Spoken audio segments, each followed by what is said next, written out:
managed to accelerate things towards the back end of it. Kohli out 76 from 59. If you want to see some of the best shots of the innings, head to the BBC Sport website and app. Heinrich Nortje. He's going to bowl the final over. Mustachioed figure. He looks like he could be an extra from a spaghetti western. He might walk into a saloon. Yeah, he does. Doors swinging. Needs one of those hats. A cowboy hat. Yeah. A Stetson. Like Rishabh Pant had that hat early on in the tournament. Did I tell you about that? What? Here comes Heinrich Nortje, running into bowl to Dubé. Outside the off stump, that'll be wide. He was trying to find that wide line Yorker, but he doesn't quite get his radar right. 168 for 5. I know that the whole Pakistan team went to a rodeo in America. Did they? And they'll put their hats on. Well, they can now say this ain't my first rodeo. This ain't my first rodeo. Yeah. No, Rishabh Pant wasn't led into a restaurant where we were dining because he was wearing a hat and pointed, and he had to be led to the front where it said no hats, and then he went and sat on his own outside. Anyway, here comes Nortje running into bowl to Dubé on 22. That's a better ball. It's whipped away into the leg side on the bounce, collected at mid-wicket. They'll just get the one run. 169 for 5. 5 balls left of the innings. Just see Markram just telling his fielders exactly where to go by just pointing at the boundary. 1, 2, 3. They've been good in the field today. Been so good. I've been really impressed with their fielding, actually. The fielding makes such a difference when it comes to T20 cricket. We saw Australia in one of their games. They were woeful in the field. In fact, they didn't field well for a few games. Nortje it is, running in away from us and bowling a very good delivery right in the block hole that is dug out by Hardik Pandya. He'll run through for 1, but only 1. So wide, single to start the over.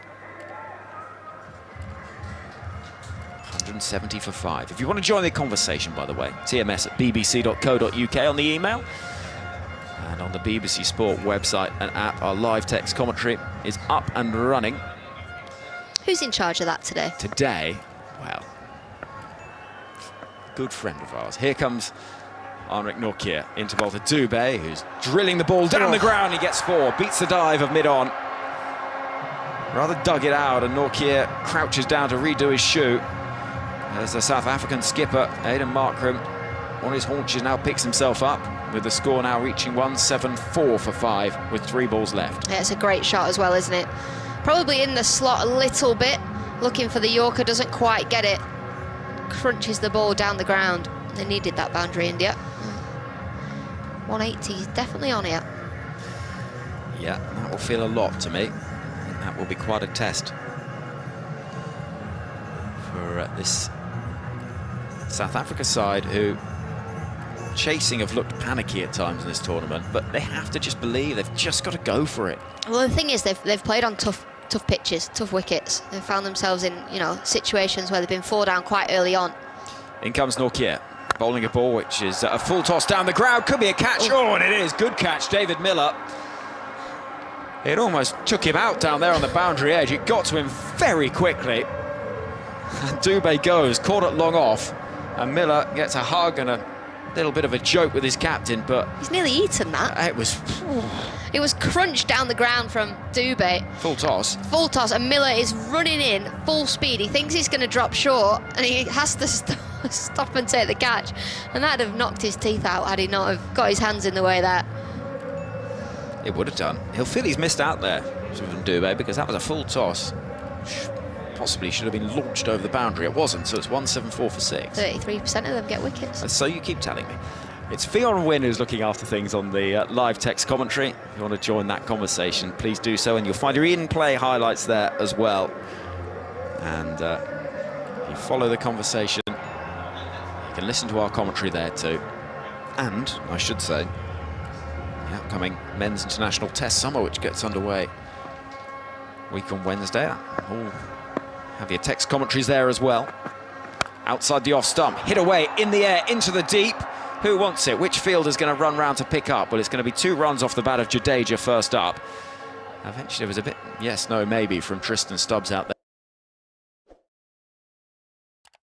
there on the boundary alongside Jansen, who... I don't think Jansen saw it because he didn't move. He stood completely still until the ball bounced.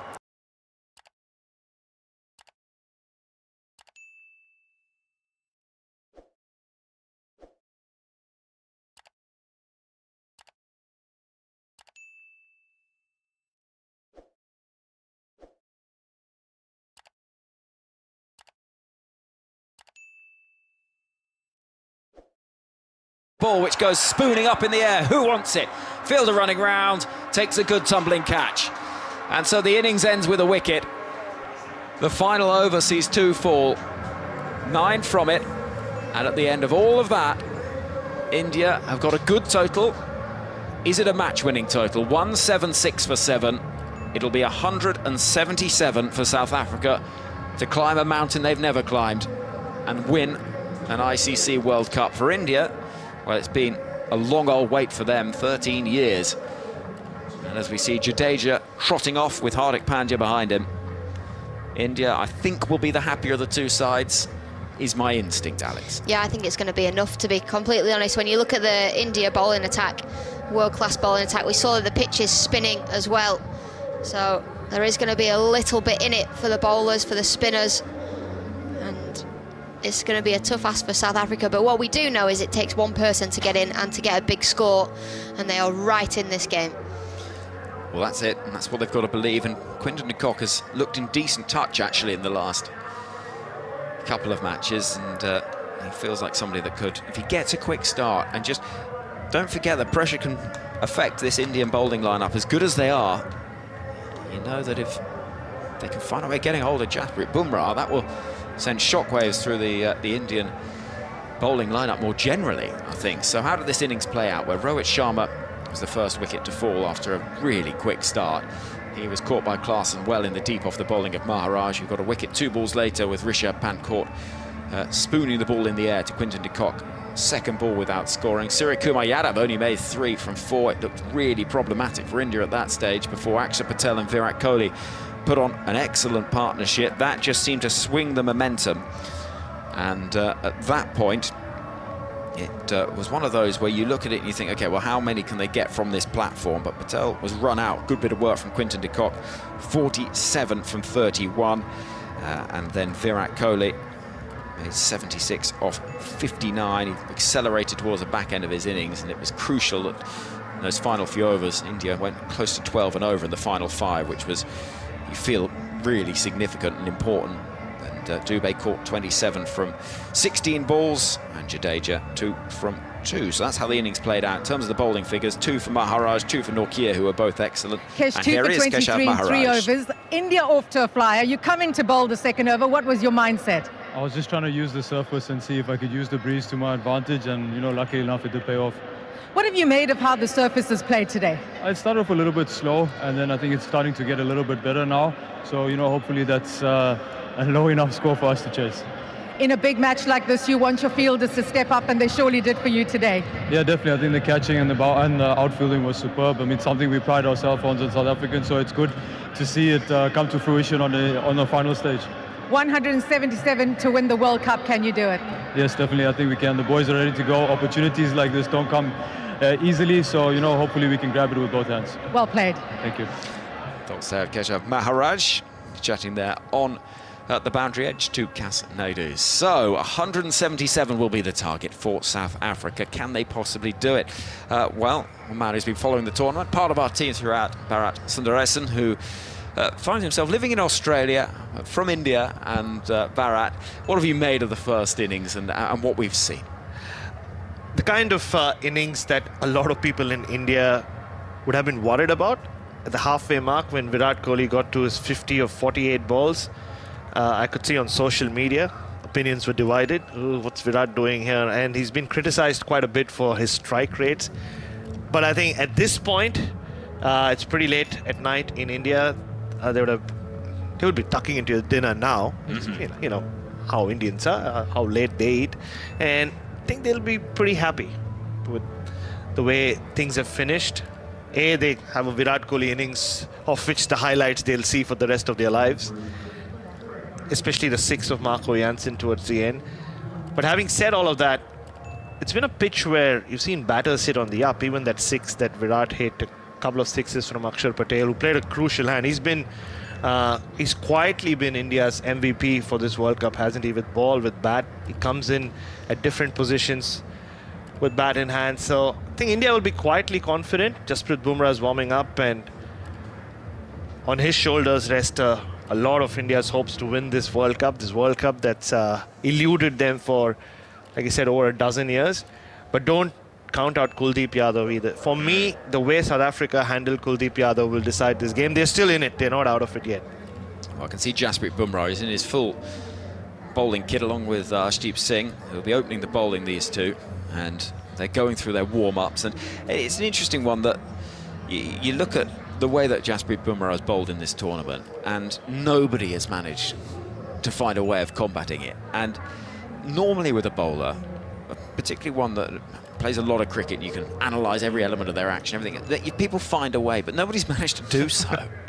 Yeah, because I think there's been so much focus on his bowling action and how tough it is to pick him the way he bowls. Now, like you said, Henry, most of these South African batters who play in the IPL and just a lot of international cricket as well, they've faced Jasprit Bumrah, so they know what's coming at them. But I think that's just where his skill level, he's just taken it to such an elite level that he finds ways. The fact that he can bowl that slow one when you least expect it with no change in his action, the fact that he can nail the Yorker when it counts. I said this on air during the India-Australia game. It's tough to talk about Jasprit Bumrah and not say he's in the top 3 greatest cricketers India have ever produced. It's a big list. Kapil Dev, Sachin Tendulkar, Virat Kohli, Rohit Sharma, all of them. But that's just how influential he's been. And in a run chase, it's so tough. Like, the bogeyman will come and get you. He always does. But in this World Cup, what's been impressive for India is they've not been overly reliant on him. You know what Bumrah is going to give you as he starts hooping the ball around of 2 steps just beneath where we is at. But it's Akshar Patel and Kuldeep Yadav in the middle overs on a pitch which has been slightly tacky for the spinners. Keshav Maharaj bowled really well. So, and I think it's so perfectly poised, Hendricks. South Africa have the best spin hitters in the middle order. They have Heinrich, Klaasen, they have David Miller, and Markram can play the Virat Kohli role. It's going to be quite something. Hopefully South Africa don't lose too many wickets in the power play. Yeah, I think that is the fear, is how they cope with chasing it. There was a big difference. The South African duo of Markram and Klaasen, who played for Sunrisers Hyderabad in the IPL, was so destructive in the first innings. And it was a different story when chasing. And that's the worry, is can these players turn it on when it comes to the pressure of a scoreboard in a final? I mean, what would this win mean, do you think, in India? Will it in any way make up for the defeat in Ahmedabad 6 months ago? Not 100%. It'll be something. There'll be some relief, honestly, if India do win the World Cup. Not just for the billion Indians back home, but even for this team, Rohit Sharma in particular. I remember how crestfallen he was after they lost that final in Ahmedabad. It took him a few days to even recover from it. He asked his wife, was that real? Did that really happen? Was that a nightmare? So I think they're still reeling from what happened in Ahmedabad, because it was just the way that it was built up. The Air Force pilots or the planes flying over. It was supposed to be this coronation of this great Indian team, which wasn't to be. Like I said, it'll be pretty late at night if India were to win this World Cup here in Barbados. But yeah, there will be a lot of celebrations. I mean, Indians have taken over Barbados already. They were playing Punjabi music at Oyston's last night, Henry. I know. You and I went to the famous Oyston's fish market on a Friday night. It is the place to be. And we went down there for some dinner. We had some local fish, some mahi-mahi, some shrimp that you see on the flame grills. There's flames, smoke, the rum punches. Not for us last night ahead of an early start, let me tell you. No, of course not. Yeah. But it was a lively old spot. I can safely say it was a very, very busy evening, and there was a lot of India supporters there. And it did feel like it was sort of the coming together of Indian cricket, West Indies cricket as well. A few South African fans in there as well. But it was a lovely atmosphere, and it's felt like a really nice atmosphere today as well, actually. The beach over there is very busy and populated. And so Will Griggs on Fire booms around to the ground. It's amazing. You may not know the origins of this piece of music, but it started because it became a sort of YouTube meme about a Northern Ireland striker who played for Wigan Athletics singing along to this song, and it's now become a sort of ubiquitous sports anthem. Anyway, I digress. The team huddling on the boundary edge, India, knowing And I'm sure the conversation is we're 20 overs away from doing something we've not done in over a decade. The umpires are coming to the middle, and we're almost ready for a run chase that you feel for South Africa has to start quickly. The required rate is going to be just under 9 and over. They can't let it get to 10 early doors. They can't, and they need to be at a position where they can give themselves a few balls off Kuldeep Yadav to just see him off and then maybe go after him. They can't lose wickets, but you know what? I'm sticking my neck out. I think South Africa are getting it done, Henry. Bharat, really? Do you genuinely back them here? I do. They've never played in a final before. I heard you talk about a mountain that they've never climbed before, but they've never got a chance to climb that mountain. They've never even reached base camp, have they? And in many ways, the pressure's really on this Indian team now. You know, just because, like you said, they haven't won in a long time, but also what Indian cricket represents. And I keep going back to that fear of failure. It's very different when you talk about fear of failure in a context of Indian cricket. South Africa have nothing to lose. I can see Dinesh Karthik a couple of commentary boxes down, waving in our general direction, Bharat. And he's waving at you. He's waving at you, not me. There we go. There you go. Story of both of us. Story of my life, Bharat. Thank you so much, Bharat Sundaresan. Lovely to have you part of our team across this World Cup. We have brought you every ball of every single game. You have not missed a thing with us here on 5 Sports Extra, BBC Sounds, and across the ABC as well in Australia, and the ICC app around the world. It has been so much fun bringing this tournament to you. We have one final act. Will it be South Africa to chase down 177? Will it be India to defend it? In an hour and a half, we will know which way this game is going. It'll be reaching its conclusion. And to take us through the early stages, after some more thoughts from Stephen Finn, it will be Jeff Lemon. Yep, a curious innings by Virat Kohli there. Just a bit of a go slow through the middle, but this looks like a good surface. The start is going to be fascinating. Arshdeep Singh, left arm swing. Reeza Hendricks not really. প্রাণে প্রাণ মিলাও কাশ্মীর যাও প্রাণপের special দুটি বোতলে heart মিলিয়ে #প্রাণে প্রাণ মিলাও দিয়ে ছবি পোস্ট করো তোমার ফেসবুক অ্যাকাউন্ট থেকে আর জিতে নাও কাশ্মীর ট্রি Top order, if the Kock gets a flyer, makes those middle overs more manageable. This is a good surface. The likes of Klaasen, Miller will be able to punish India towards the end, but they don't want to leave them too much to do, so this opening partnership crucial. It's about to get underway with Hendricks on strike. Coming up to bowl to him, Arshdeep, and he's getting a forward defensive shot from Hendricks out to point. There's no run. Reeza Hendricks tournament so far, 4 against Sri Lanka, 3 against Netherlands, duck against Bangladesh, 43 against Nepal, 11 against the USA, 19 against England, another duck against West Indies, and a big 29 not out against Afghanistan chasing 50. It is not what you would call a convincing performance. And a little surprising that they've even got him taking first ball. I would have thought you'd want Quinton de Kock facing as many as possible. There's so much riding on him. Let him have a look at a few, I think, from the other end first. Arshdeep up to Hendricks, who dabs and almost nicks it. And Arshdeep thinks he has. One arm raised in the air in half celebration, half question. But the answer is no, there was no edge. Still no score either. And de Kock's had his problems against the ball swinging away from him as well. He can nick them outside off stump, so even if Hendricks can take just a little bit of shine off this ball here from Arshdeep, it means it's less threatening when de Kock comes to facing it. So Hendricks, the cannon fodder, is he? Just going in first. Well, I'd be slightly more respectful towards him than that. Arshdeep runs up the left armour and he's bowling in on the hip, too straight, and Hendricks is able to nudge it into the leg side. Rolls slowly down towards fine leg, where Bumrah comes up to meet it. That's the first score of the innings. It's a leg by off the thigh pad, and 1 for none. And now Quinton de Kock will face the left armour. Does 3 balls take much shine off it? No. No, I anticipate this ball swinging. There's a slip in place. Suryakumar Yadav stood there ready to snaffle anything that comes his way. This is the prize wicket.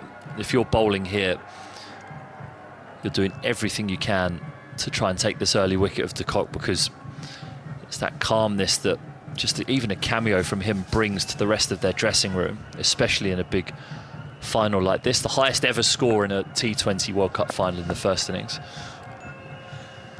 De Kock finally ready after prodding the pitch, digs out a full ball to short mid-wicket, no run. This pitch is an interesting one, looking at it close up this morning. It's so consistent. It's just a brown sort of block. It looks like it's been poured out as a liquid and is set. It looks like that sort of MDF fiberboard that you get in a hardware store, that sort of cheap fiberboard. Yeah, a fair bit of that in England. But it's looked good. The pace has looked even all the way through. If someone's wanted to hit a 6, it's not as though it's been skewing off the inside half of the bat. It's been crisp striking. Deep up to the Kock, who gets a run, leaning back, playing a late cut out to deep backward point, where Kohli's doing the fielding, 2 for none. Yeah, we saw a hint of spin for Shamsi, but not exorbitant amounts, which will give South Africa heart as well. But certainly the way that Virat Kohli towards the end there was able to stand and whack that ball onto the top of Garfield Sova's pavilion suggests to me that this surface wasn't getting any slower as the innings went on either. So that powerful middle order of South Africa, particularly Klaasen, will like batting on this. Deep up to Hendricks, who plays with gusto for the first time, unfurls through the ball and drives it through backward point for 4. That will be encouraging for Reeza. Hendricks, he gets his runs account open, 6 for none after the first over. South Africa need 177 to win, so they've got 171 to go. Encouraging for Hendricks to be able to hit fluently through a wider ball. Yeah, crisp timing. Crisp timing. This is a good surface. I've said it many times now today, but the games that we've seen here so far, it's been okay to bat on for the first 5-6 overs of the first innings, then it's got progressively slower, progressively harder to time the ball. Seen some really tight games here at this ground, just by dint of the fact that it's been almost impossible to hit boundaries, but I don't envisage that being the case here. And that delivery to Hendricks, that he's able to just time through the covers very crisply for 4, suggests that that's the case. Well, the trump card is being played now. It will be Jasprit Bumrah to bowl against Quinton de Kock. Yeah, he doesn't really care about the surface, Bumrah, I don't think. The 2 most important players for either team. The 2 keys to this chase. Bumrah off his short run to the left armour, and it's almost gone through him. Very nearly takes the edge, very nearly takes the off stump. As de Kock was just pushing at that ball, was not sure of the line of it at all. It comes flying out of the hand, it zings off the seam, off the surface, and away from the left-hander. And that came through fast, fizzing and flat, nearly flattened his stumps. Yeah, beautiful delivery by Bumrah. The in-swing and away nipper. Remarkable ability to produce those magical deliveries. Bumrah down the leg side, just slips a bit. Has he been put down by the keeper? Was there a touch on that? Quinton de Kock played off it. Was that off the pad? Was there an inside edge? It's given as a leg by. So Rishabh Pant didn't glove it cleanly, but at least it wasn't a drop according to the umpire. They're 7 for none with the extra. Yeah, so it's definitely, well, clearly it's touched something. Rishabh Pant, as he caught it with 2 hands, held it like it was a scoop of ice cream atop an ice cream cone, and then his elbows hit the floor and it bounced out the top portion of his gloves. I think that may have been just a flick of the pad on the way past. It sounded a bit woody. It must have just been the tiniest flick of the hard leather corner of the pad. Bumrah bowl to the right-handed Hendricks now. And he's in, he's bowled in! Bumrah strikes in the final! And what else would you expect? He has been relentless throughout this tournament. He's knocked over plenty, and he's given away nothing along the way. And Jasprit Bumrah, from 3 deliveries for the cost of 1 leg by, has his first wicket of the T20 World Cup final. And that was another delivery that did plenty. It was scrambled seam a little, it wobbled, it angled in, and then it decked away sharply, and it takes the top of off stump as Hendricks pushes down the line of middle. He had absolutely no idea about that delivery, Reeza Hendricks. He's bowled for 4, and Bumrah's in the book. Yeah, it's a beautiful, beautiful delivery from Bumrah.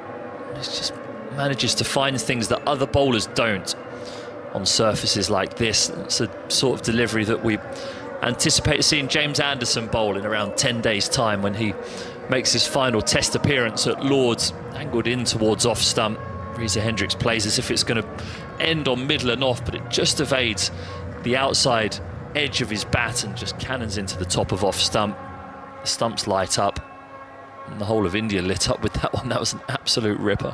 What a piece of fast bowling. People might think that we talk this guy up too much, but I don't think you can. Look, you can't look at the numbers. He averages 13.5 in tests in India. He's been going at 4 and over throughout an entire T20 World Cup. It's unfathomable, really. 8 runs per wicket through this T20 World Cup as well, I think it was. Ridiculous numbers in a batting-dominated game. So they're still trying to repair the stumps from where they got smashed apart. Aiden Markram, the South African captain, is in the middle. This is such a key pairing for South Africa, de Kock and Markram. If they can bat through 12, 13 overs and let Klaasen and Miller come in and do their work, that's their chance. Bumrah, though, to deal with, and he's up and bowling and carved away by Markram, out through backward point. He'll pick up 4. So they did have a deep third back who looked like he had it comfortably covered initially. That ball was well enough timed that it beats the chase of Arshdeep Singh around the rope. 11 for 1. Markram's up and running. South Africa need 177. It's nice timing by Markram, but he's used the pace of Bumrah there. Bumrah not opting for slower balls or anything so far. Just waits for it, times it out through backward point. Beautiful shot for 4. Bumrah bails out of the delivery to Markram. Markram seemed to be ready. Not sure what Bumrah's issue was, but he slowed up in his approach. Now there's a bit of a confab going on between the keeper and first slip. Everything's settled between Punt and Suryakumar Yadav. And Bumrah will bowl to Markram. It's on a length outside the off stump and swerving away. For some reason, slip was appealing, even though the bat was nowhere near the ball. But that jagged off the surface as well. 11 for 1 still to score. Yeah, India excitable here in the field. You can see all the fielders are in off the 30-yard circle, trying to create pressure on the South African batters, knowing the importance of these early wickets. Bumrah into Markram. It's straight and it's met with a straight bat. So the over comes to an end, the second of the innings, the first of Bumrah's day. And he has conceded his traditional 4 runs per over, and he's picked up a wicket along the way. There was a leg by in there too that doesn't go against the bowler's analysis. South Africa 11 for 1, needing a further 166 runs to win. Yeah, Arshdeep Singh gets another go at the other end as well. Left arm swing bowler, Quinton de Kock. Had a couple of troubles against left arm swingers over the years. And India and Rohit Sharma, the captain, opting for his wicket-taking bowlers here right at the top. Arshdeep, the leading wicket-taker for India in this World Cup. Quinton de Kock waiting for him and driving the ball back past the non-striker, who does a balletic turn to get out of the way. They'll get a single as mid-on comes across. That was a Barishnikov spin from Markram to the pirouette. They're 12 for 1. Markram taking his guard to receive the bowling from the Joel Garner end for the first time.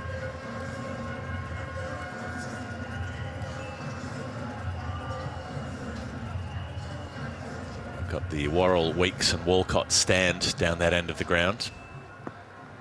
End named for Joel Garner. Garfield Sobers on the pavilion that Virat Kohli landed one on the roof of. Arshdeep up to Markram, who's opening the face to a full wide ball and trying to squeeze it behind point, but Suryakumar Yadav is in the way. There was something fitting in the symbolism of Kohli launching one onto Garfield Sobers' house. A meeting of champions across eras. Yes, and it was a humongous hit as well. Landed up on the aircon. I think it must be the aircon units on top of the building. Rattled around in those, popped off down towards the nets. They've smashed several solar panels. All of the roofs of these pavilions are covered in solar panels. You can see a few of the dings from some of the sixes. Arshdeep up to Markram, who's caught behind. Another one goes, and the South African captain stands at the crease for a minute, disconsolate, tilts his head up towards the sky, and swishes his bat like the tail of an angry cat. But he has to walk. 12 for 2. India on top early. Arshdeep Singh picks up his first. 1 for Bumrah, 1 for Arshdeep. The number 3 is gone. Quinton de Kock still there, watching from the non-striker's end for on 2 off 5 balls. Markram's gone for 4. It was a thick edge as he drove at the ball, and Rishabh Pant sprawled to his right and managed not to let that one jar out as his arms hit the ground. Big one. Yeah, he's reluctant to walk off there. Aiden Markram, the captain, he saw width from Arshdeep Singh. It wasn't the big arcing in-swing up like we saw the delivery before. It was angled across. And that angle across has led to Markram just playing away from his body, as you have to do in the power play. If you see that width, you commit to hitting it. This is a good surface, so you could trust the surface, but it's that angle from the left arm going all the way across Markram that has left him just reaching for it slightly, and it catches the bottom corner of the bat. And Rishabh Pant, diving forward as well as across, manages to intercept that before it bounces on the ground, and India have their second, and it's another big wicket. Tristan Stubbs out to the middle. I was out there having a look at the pitch earlier, and he wandered up to stand next to me and do his batting visualisation. Often you see players practising a forward defensive or a cover drive out there behind the pitch. Tristan Stubbs was practising clearing the front leg and having a big mow over mid-wicket. Then he practised a few reverse sweeps, back over mid-wicket again. Well, he's out in the middle for real now, and he's reaching for a wide ball and driving it out through point. Should get a couple. They've got a call for the second. Second would have been on there, but they're a bit gun-shy, the South Africans, so they settle for 1. 13 for 2.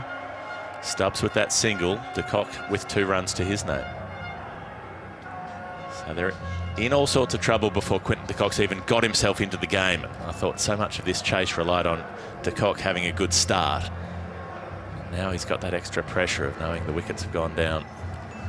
Yep, similar to Kohli, isn't it? Kohli had those wickets falling at the other end, albeit they had more runs on the board at that stage than South Africa do right now. Arshdeep up to the left-hander de Kock, who tries to pull a ball down the leg side. They're appealing. Rishabh Pant's up. Suryakumar's up at slip. Umpire says no. Indian players converging. Rohit's asking the bowler. He still hasn't signalled. He does now. He taps his fingers to his forearm to make the TV umpire half-hearted T sign. Player review for caught behind. Have a look. Original decision was not out. The third umpire's Foreign replay. speak text, fair delivery. That's spin vision, please. De Kock was just grinning towards Rohit Sharma there as he was contemplating whether to send that upstairs. I feel as though there's not much on it. He's shaking his head towards the Indian team as well. So Arshdeep dug it into the pitch. De Kock chased it on the first yeah, replay. It looks like a to gap. the gloves there. But Snicko often finds a little whisper where the human eye thinks that there couldn't be one. Was there a touch of glove? Just could have been the slightest We're going to need brush an edge when available, thank you. on the top of the glove. Keep that rolling on the through. top hand. Keep it but rolling I don't through, think there please, is. frame by frame. Keep it rolling through. We've got He's a flat safe. line. He's safe on the Thank sound you. wave. Going to go back to Shows Richard no on field. disturbance. Thank you. Richard, you can stay with your original decision of not out. Stand by. You're on screen. Signal now. So the umpire's decision is upheld. Well officiated. Arshdeep doesn't get a second, but it won't help the feeling for Quinton de Kock that he's under siege out there. 13 for 2 the score. 1 ball to come in the third over. Arshdeep Singh bustling up. Bowls to de Kock, who comes forward and drives it through the non-striker's legs. There's a trick shot. As Stubbs does a little Michael Jackson dance move. Get out of the way. And after 3 overs, South Africa, they need to be cruising along at, what, about 9.5 and over at the moment. They're going along at 4.5. They're 14 for 2 after 3 overs. They're in strife. De Kock on 3, Stubbs on 1. Hendricks out, Markram out. they are, and Bumrah's got the ball in his hand again. Rohit Sharma going for the kill here, wanting to get rid of de Kock. He realises that that's such a crucial wicket. If they can get de Kock here, they're not home and hose because there's clearly batting to come, but de Kock really has laid the foundations in the games that South Africa have played well this year. Slip waiting, short third, backward point, cover, mid-off. As Bumrah bowls across, and it's just bouncing in front of slip. It escapes through the grasp for 4. Suryakumar's away to his left.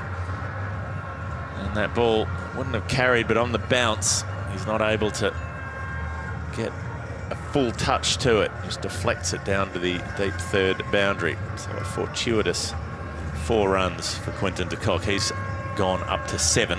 They're 18 for 2. Yeah, just guides it off the face of the bat. Manages to get the placement sort of between the two fielders. He'll feel better for that 4, though. Bumrah bowls to de Kock, who's driving him through the covers. That's a much more convincing stroke. Hasn't timed it perfectly, so it is held up inside the boundary. Kuldeep Yadav swings himself off his feet with the throw. He chases it all the way out to the boundary, grabs it, and then as he's throwing it, spins his whole body around, loses his footing and ends up on the grass. But he's got the ball back in. They've taken 2 runs, 20 for 2. It wasn't all that elegant, was it, from Kuldeep Yadav? That was treaded water, or trod water, all the way to the ball on the boundary, and then collapsed in a heap as he tried to get it in one movement to try and stop the 3rd run. Bumrah come around the wicket now to the left-handed de Kock, who's tapping the ball off his pads to deep backward square. So he's handled Bumrah well so far. 4-2-1 halfway through the over, 21 for 2. Kuldeep Yadav wearing the 23 on his back. Just wondering if that's, I mean, famously that was Michael Jordan's number, and that's why Shane Warne wore number 23. Yep. Wondering if, as a fellow wrist spinner, whether there'd be a Warne connection with choosing that one. My guess is I think Kuldeep Yadav's a big David Beckham fan. Oh, yeah. Oh, Beckham also wore 23. He met him at the 50 over World Cup. Yeah, 50 over World Cup. It was the final, wasn't it? I Might think. have been, yeah. It was gushing. Yeah. It was the final or the semi in Mumbai. I can't remember which. Might have been the Mumbai game. It was the semi in Mumbai, yeah. Bumrah will bowl to the right-hander, and Stubbs is clipping the ball off his pads straight to short mid-wicket. The Indian captain fields. No run there, 21 for 2. But then David Beckham's number for Manchester United, which I think Kuldeep Yadav is a fan of Manchester United for his sins. Beckham wore number 7. Okay. He only wore 23, I think, later in his career. Interesting. At Madrid and then LA Galaxy. Maybe he was a Michael Jordan fan. Maybe. I suppose most people were at one stage. Bumrah bowls wide of the off stump. Stubbs checks a drive, and it's fielded at short cover. Kohli springing to his feet with the ball in hand. Wanting to be in this, wanting to be in everything. 21 for 2. Couple of dots for Bumrah. He stares down Tristan Stubbs there. It's a nice little push drive, actually, from Stubbs. But, you know, when Kohli's in the mood, he's scored his runs. He's feeling a bit more upbeat about his batting than he has done probably throughout this tournament. Therefore, fielding at extra cover, he can stare down the batter. Bumrah finish off his 2nd. Up to Stubbs, who flicks it down to fine leg for 1. And so ends a rare unsuccessful over for Jasprit Bumrah. A flabbergasting 8 runs taken from it, and he didn't pick up a wicket. The score is a Richie Beno, 22 for 2 after 4 overs. Yeah, looks a bit frustrated there, Bumrah. He's probably not used to someone hitting him for a boundary. Or if they do, he gets a wicket in the over. Yes, you know. yeah, he's just a remarkable bowler. His ability to read situations, his ability to execute exactly what he wants to as well under pressure is second to none. He'd be my highest paid player. I'm sure the batters get paid more than him in the IPL, but he would be my #1 top draft auction pick. Pay him 90% of your salary cap. And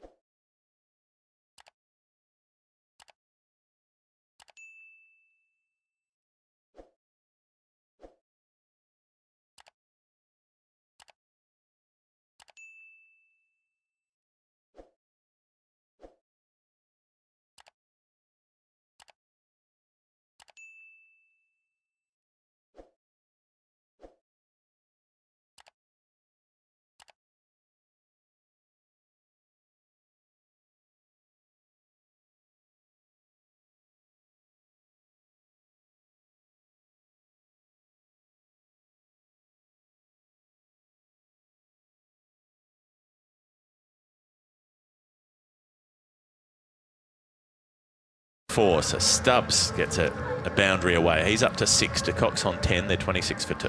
yeah, very quick. Akshar.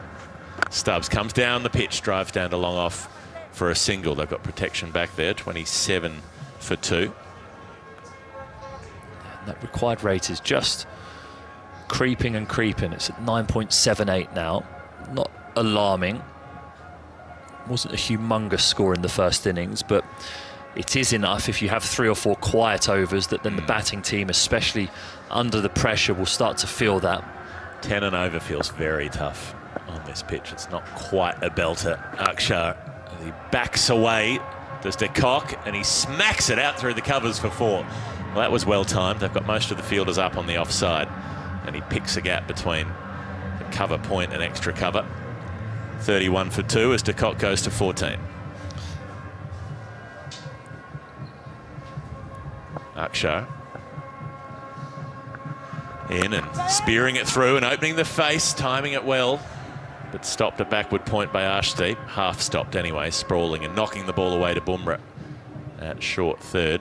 Keeps them to a single. So 5 overs gone. They haven't gone well for South Africa. They're only going at about a run a ball.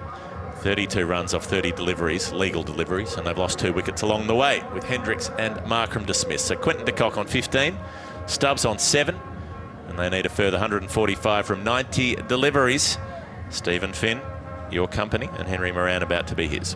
Yep, steady progress by South Africa so far. Losing those 2 wickets derailed the power play somewhat, but on a positive note, they've seen off 12 deliveries from Jasprit Bumrah, who is clearly the most lethal threat at any stage for India. But these next 3 or 4 overs, Kuldeep Yadav coming into the attack, are really going to signify, I think, whether South Africa will get close to this or not.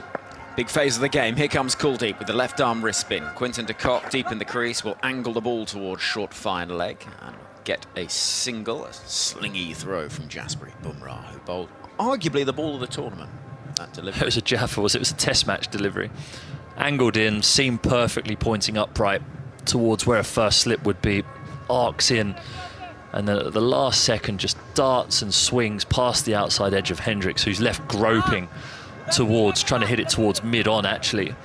His bottom hand comes off the bat and it just cannons into the top of off stump. In a ground where those stump holes would have been watered, say in a test match in England, that stump would have cartwheeled all the way back towards the wicketkeeper too. Kuldeep bowling to Stubbs, who goes inside out. Oh, he gets a little bit lucky, manages to clear Arshdeep Singh at backward point. They'll turn for a second run. He was looking to try and punch the ball over cover with the field up inside the circle, looking to maximise the use of this final power play over. He only gets 2. Worth pointing out that India at this stage were a wicket further down and only 6 runs ahead. So yeah, we're not in panic stations for South Africa yet at all. I do think this is a very good surface. People are timing the ball really well. It's just the skill of the Indian bowlers. Kuldeep bowling to Stubbs, who hits that ball crisply down the ground. It's gone like a rocket, but what a good piece of fielding from Suryakumar Yadav below us. They'll turn again for a second. And he thought he got 4 there, did Tristan Stubbs, but it's only 2. 5 from the over so far. Yeah, we're not seeing the stoppy turn. We're not seeing the exaggerated turn either that we have seen on some surfaces throughout this World Cup. That means Stubbs is able to use his feet, come down the pitch towards the ball, make sure he commits to the shot and strikes it hard. Kuldeep bowling to Stubbs, who again goes down the ground, this time without the timing, and will get a single. So 6 so far from the over. 38 for 2. The wind is blowing firmly. There's a Trinidad and Tobago flag, the red with the black line across it diagonally, high up in the party stand, and that is getting really blown firmly over to our right. That's where any weather that will come, that's where we've got to be looking. Quinton de Kock waiting for Kuldeep, and de Kock will be thinking, that's the side of the ground, I'm going to go big, that's where I'm targeting.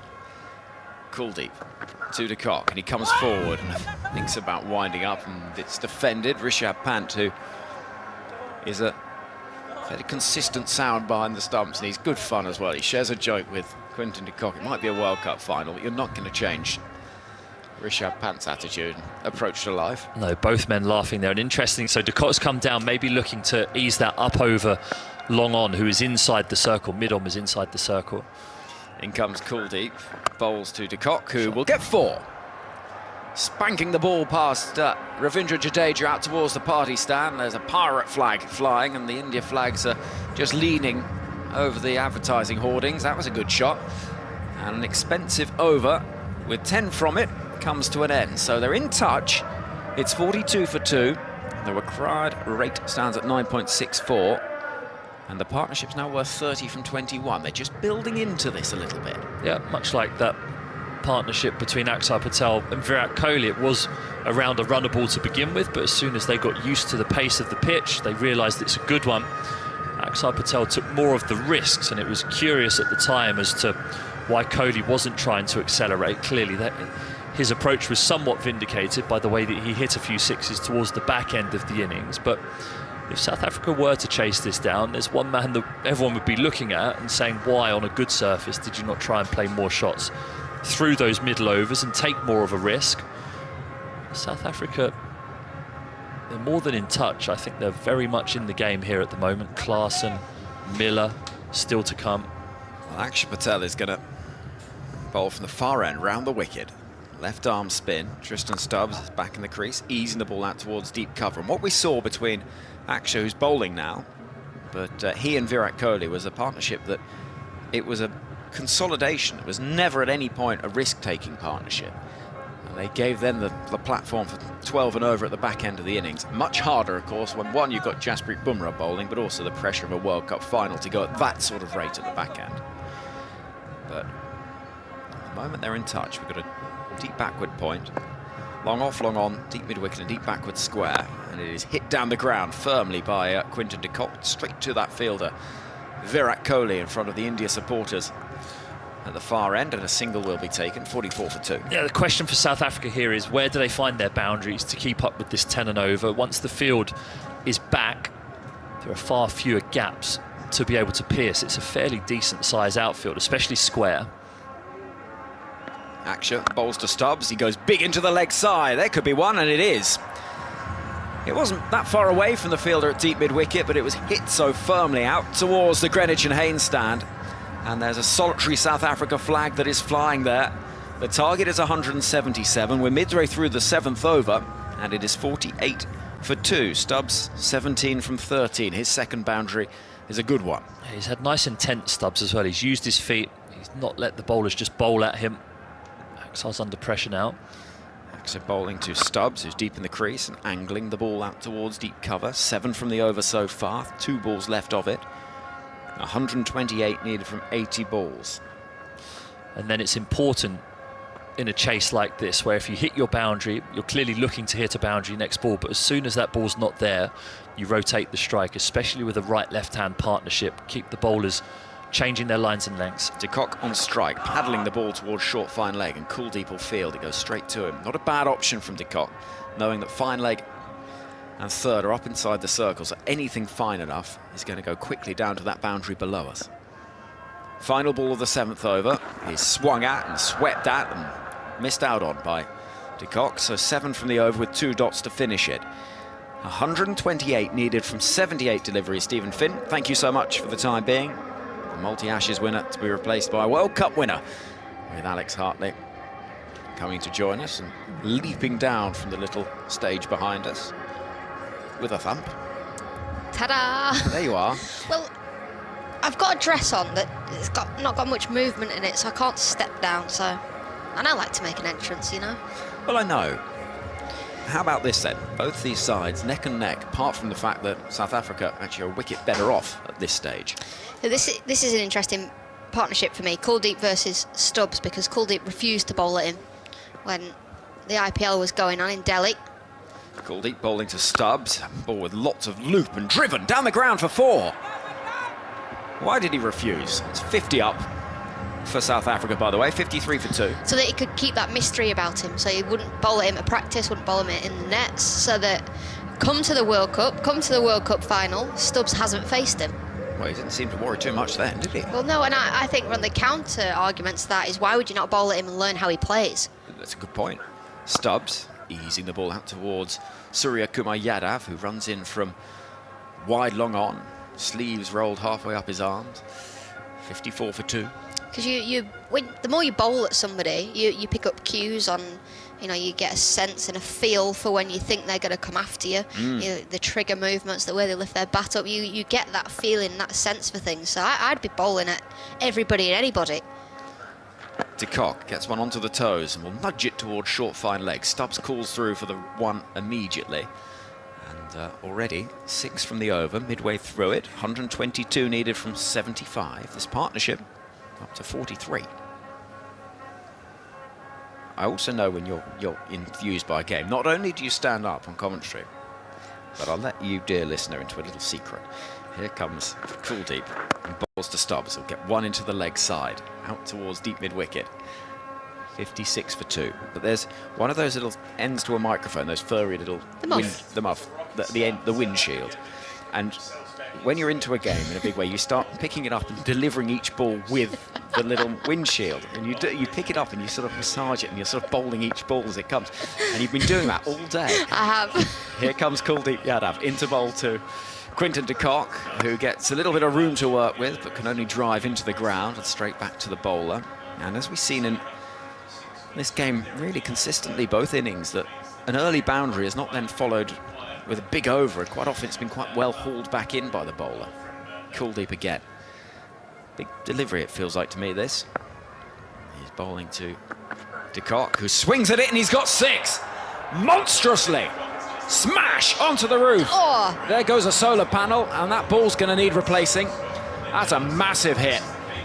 62 for 2. The over goes for 13. And South Africa, well, 50 partnership comes up, and he was going with the wind there, Quinton de Kock, and he got all of it. Yeah, it's a brave shot, isn't it? Across the line, last ball of the over, the sweep shot, slog sweep, gets underneath it, lifts the ball, elevates the ball in the air. I think it's Hardik Pandya on the boundary, just watches it sail over his head. It hits the roof of the building and rolls up and over the other side. And another of those solar panels gets a bit of treatment. We were speaking about this earlier. Nigel's been in touch on the email.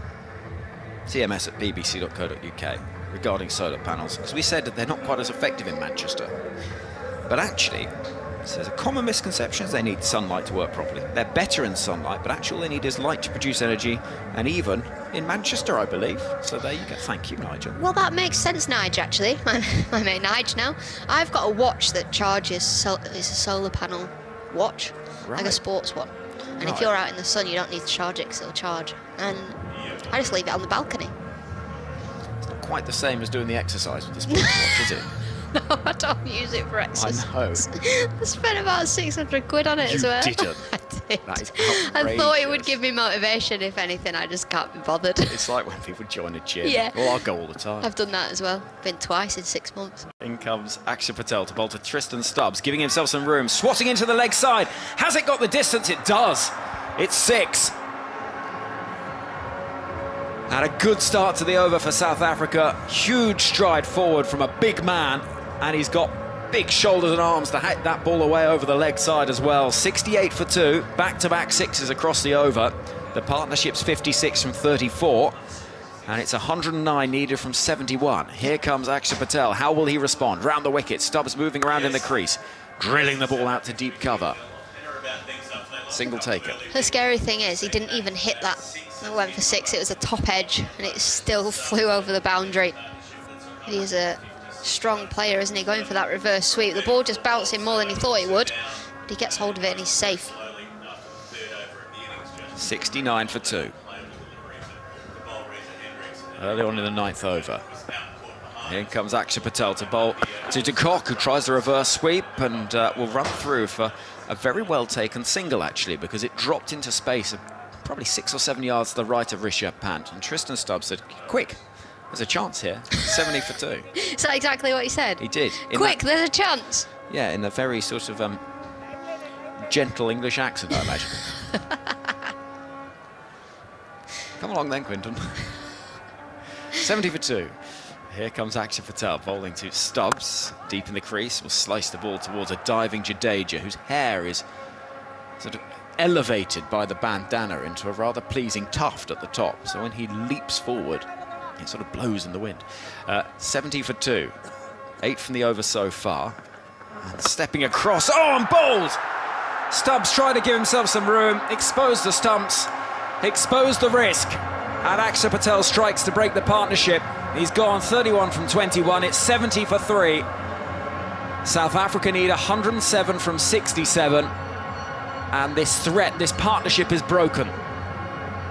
Yeah, Tristan Stubbs there, stepping right outside the off stump, hits the ball Does he hit the ball onto his own stumps, or does he completely miss it? It's well bowled for Axar Patel, who's just keeping the stumps in play. Quinton de Kock not happy at the non-striker's end with his mate, who's just throwing his wicket away. It was half-decent knock from Tristan Stubbs, but it's not good enough for South Africa. Not yet. You can't be giving your wicket away like that. You've got to stick around if you're going to stay in this game. Still 107 runs to win for South Africa to make history and win a World Cup.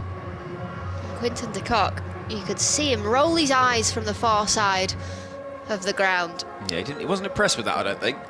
And now this is a big moment, I think. Heinrich Klaasen, there's no one better in world cricket against spin. His strike rate is phenomenal, particularly against slow left-arm spin. Averages 47 against that particular matchup in T20 cricket, striking at over 160 as well. So if he can get going, there's not going to be a ground big enough in world cricket anywhere, at any time. As England found out in Mumbai on that fateful afternoon in the 50-over World Cup. And he joins Quinton de Kock with 107 needed from 67. Final ball of the 9th over.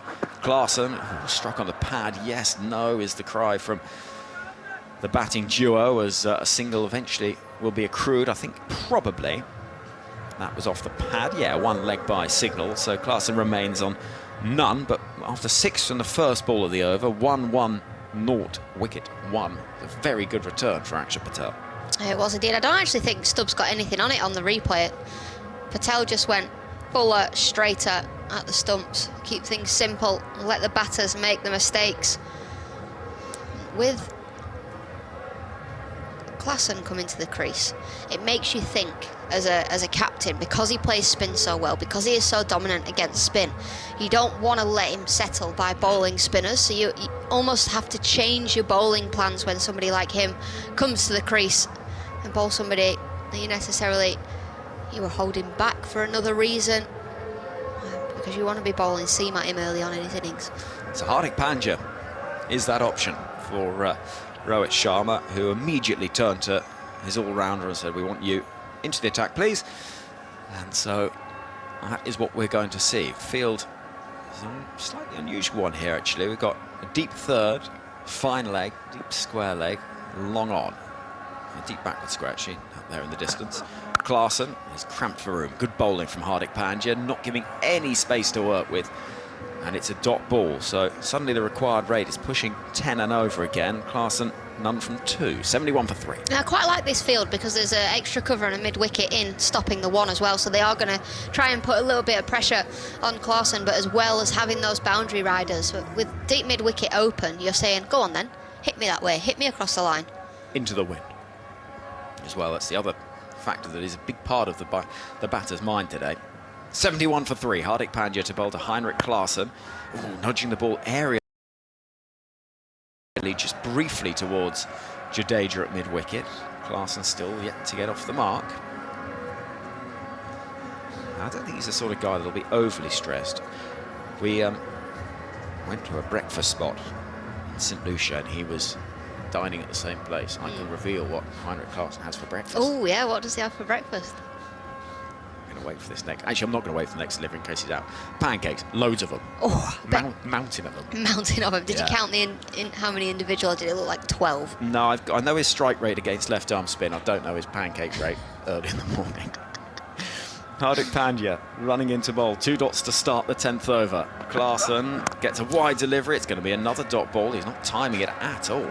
It's dribbling along the ground towards Jadeja, and the decibels crank up a touch. The game being squeezed by India all of a sudden. The run rate required is over 10. There's smart captaincy from Rohit Sharma, because it's obviously a bit of a risk having seen from one end when Quinton de Kock's still there, but Klaasen on strike brings Hardik Pandya into the attack, bowls 3 dot balls, and now you feel like this is a big delivery here for South Africa.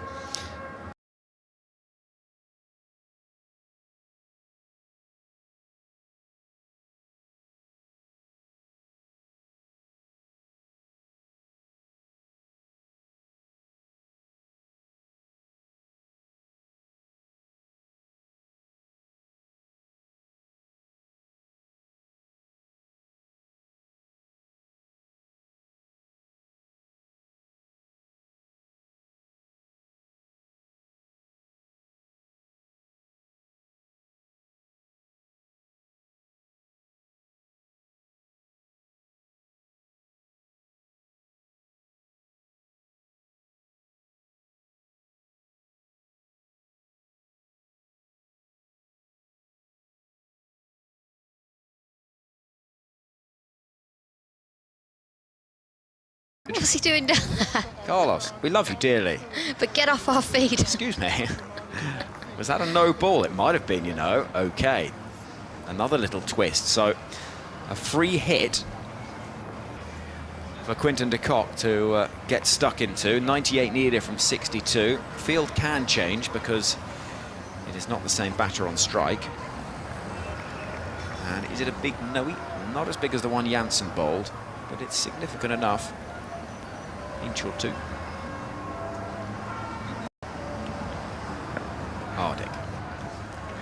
79 for 3. Free hit to be bowled at de Kock.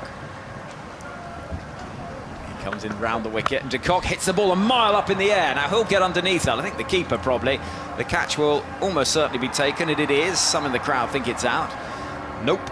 It is just one. It was given everything by de Kock. And rather unusually, actually, and I think this is quite clever from Rishabh Pant. He took one glove off because he knew that the only chance of a wicket would be the run out, so actually ended up taking the catch with just the one gauntlet on. And, he's clever, very clever. Not too much damage done. So 9 from the over so far. 97 needed from 61 balls before we can all have a drink and have a think. In comes Hardik Pandya to bowl to Klaasen, who gets a delivery onto the hips, worked around the corner, down towards the party stand for a single. So 10 from the over, 81 for 3 South Africa. Barbados flag, the blue and the yellow and the trident is flying out there in the distance, somewhere in amongst what is primarily India supporters out in front of that stage. It's 81 for 3. We met the lifeguard for the party stand the other day when we were on the beach. Did you? Are they a real lifeguard? Oh, because there was a swimming pool. Yeah, there's a swimming pool there, and he said, "What are you doing here?" I said, "I've come to watch the cricket or work on the cricket." He said, "I'm the lifeguard at the party stand on the World Cup final." I said, "Are you going to be able to squeeze me in and get me in?" He said, "Nope." And I was asking how many people you could get in the party stand in the pool. They said he reckons you can get 500 in the pool, 4,000 in the party stand. I was like, no way. 500 people in the pool, there'd be no water left in it. Oh, well, I hope there's more than one lifeguard. Yeah. For that many. Anyway, 81 for 3, halfway stage of the run chase. 96 needed from 60 balls. Other thing to bear in mind is we now have a game. We're not coming back tomorrow. We know that much. Interestingly poised. Partnership is 11 off 8. De Kock's there on 30. Klaasen's 8 from 7. And South Africa need 96 from 60 balls to win their first World Cup. Alex Hartley, some more from you, and then Jeff Lemon. Well, it would be interesting to keep an eye on Duckworth Lewis Stern and what that is, because we never know. It has got a little bit darker over to our left. I don't know where the weather's coming from. Hopefully it's not there. Hopefully it's not the sea that we can see out there, but it's been very stormy in the evenings here. And yesterday it was raining so hard, it rained into my hotel room, and I couldn't believe it. You're not even on the top floor. But this game, interesting here. Very, very interesting. I'd be interested to see who's on top of the Duckworth Lewis if it were to rain at the moment. It's not about to, but it could happen. 81 for 3 at the halfway mark. And what would it be? At 3 wickets down, South Africa would need to be 82, or they'd need to be 83 actually, because you've got to be one ahead of the calculation rate. So they're almost there if it were to rain. Interesting. They need 96 from 60 balls, which is doable if someone's up and running. It's always a good guide as well, looking at DLS, to know if that you're ahead of the rate or behind the rate. So it's always good to keep your eye on that. Tell you what I wouldn't be doing is getting in a swimming pool that size with 500 people. We'll get in anyway. That would not be swimming, that'd be human stew. It'd just be all dead.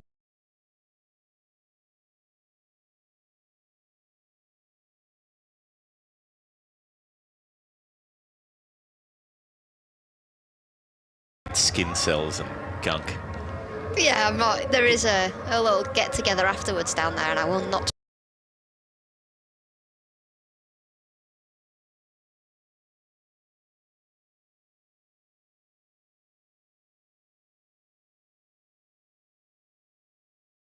Yeah, it happens all the time in the IPL.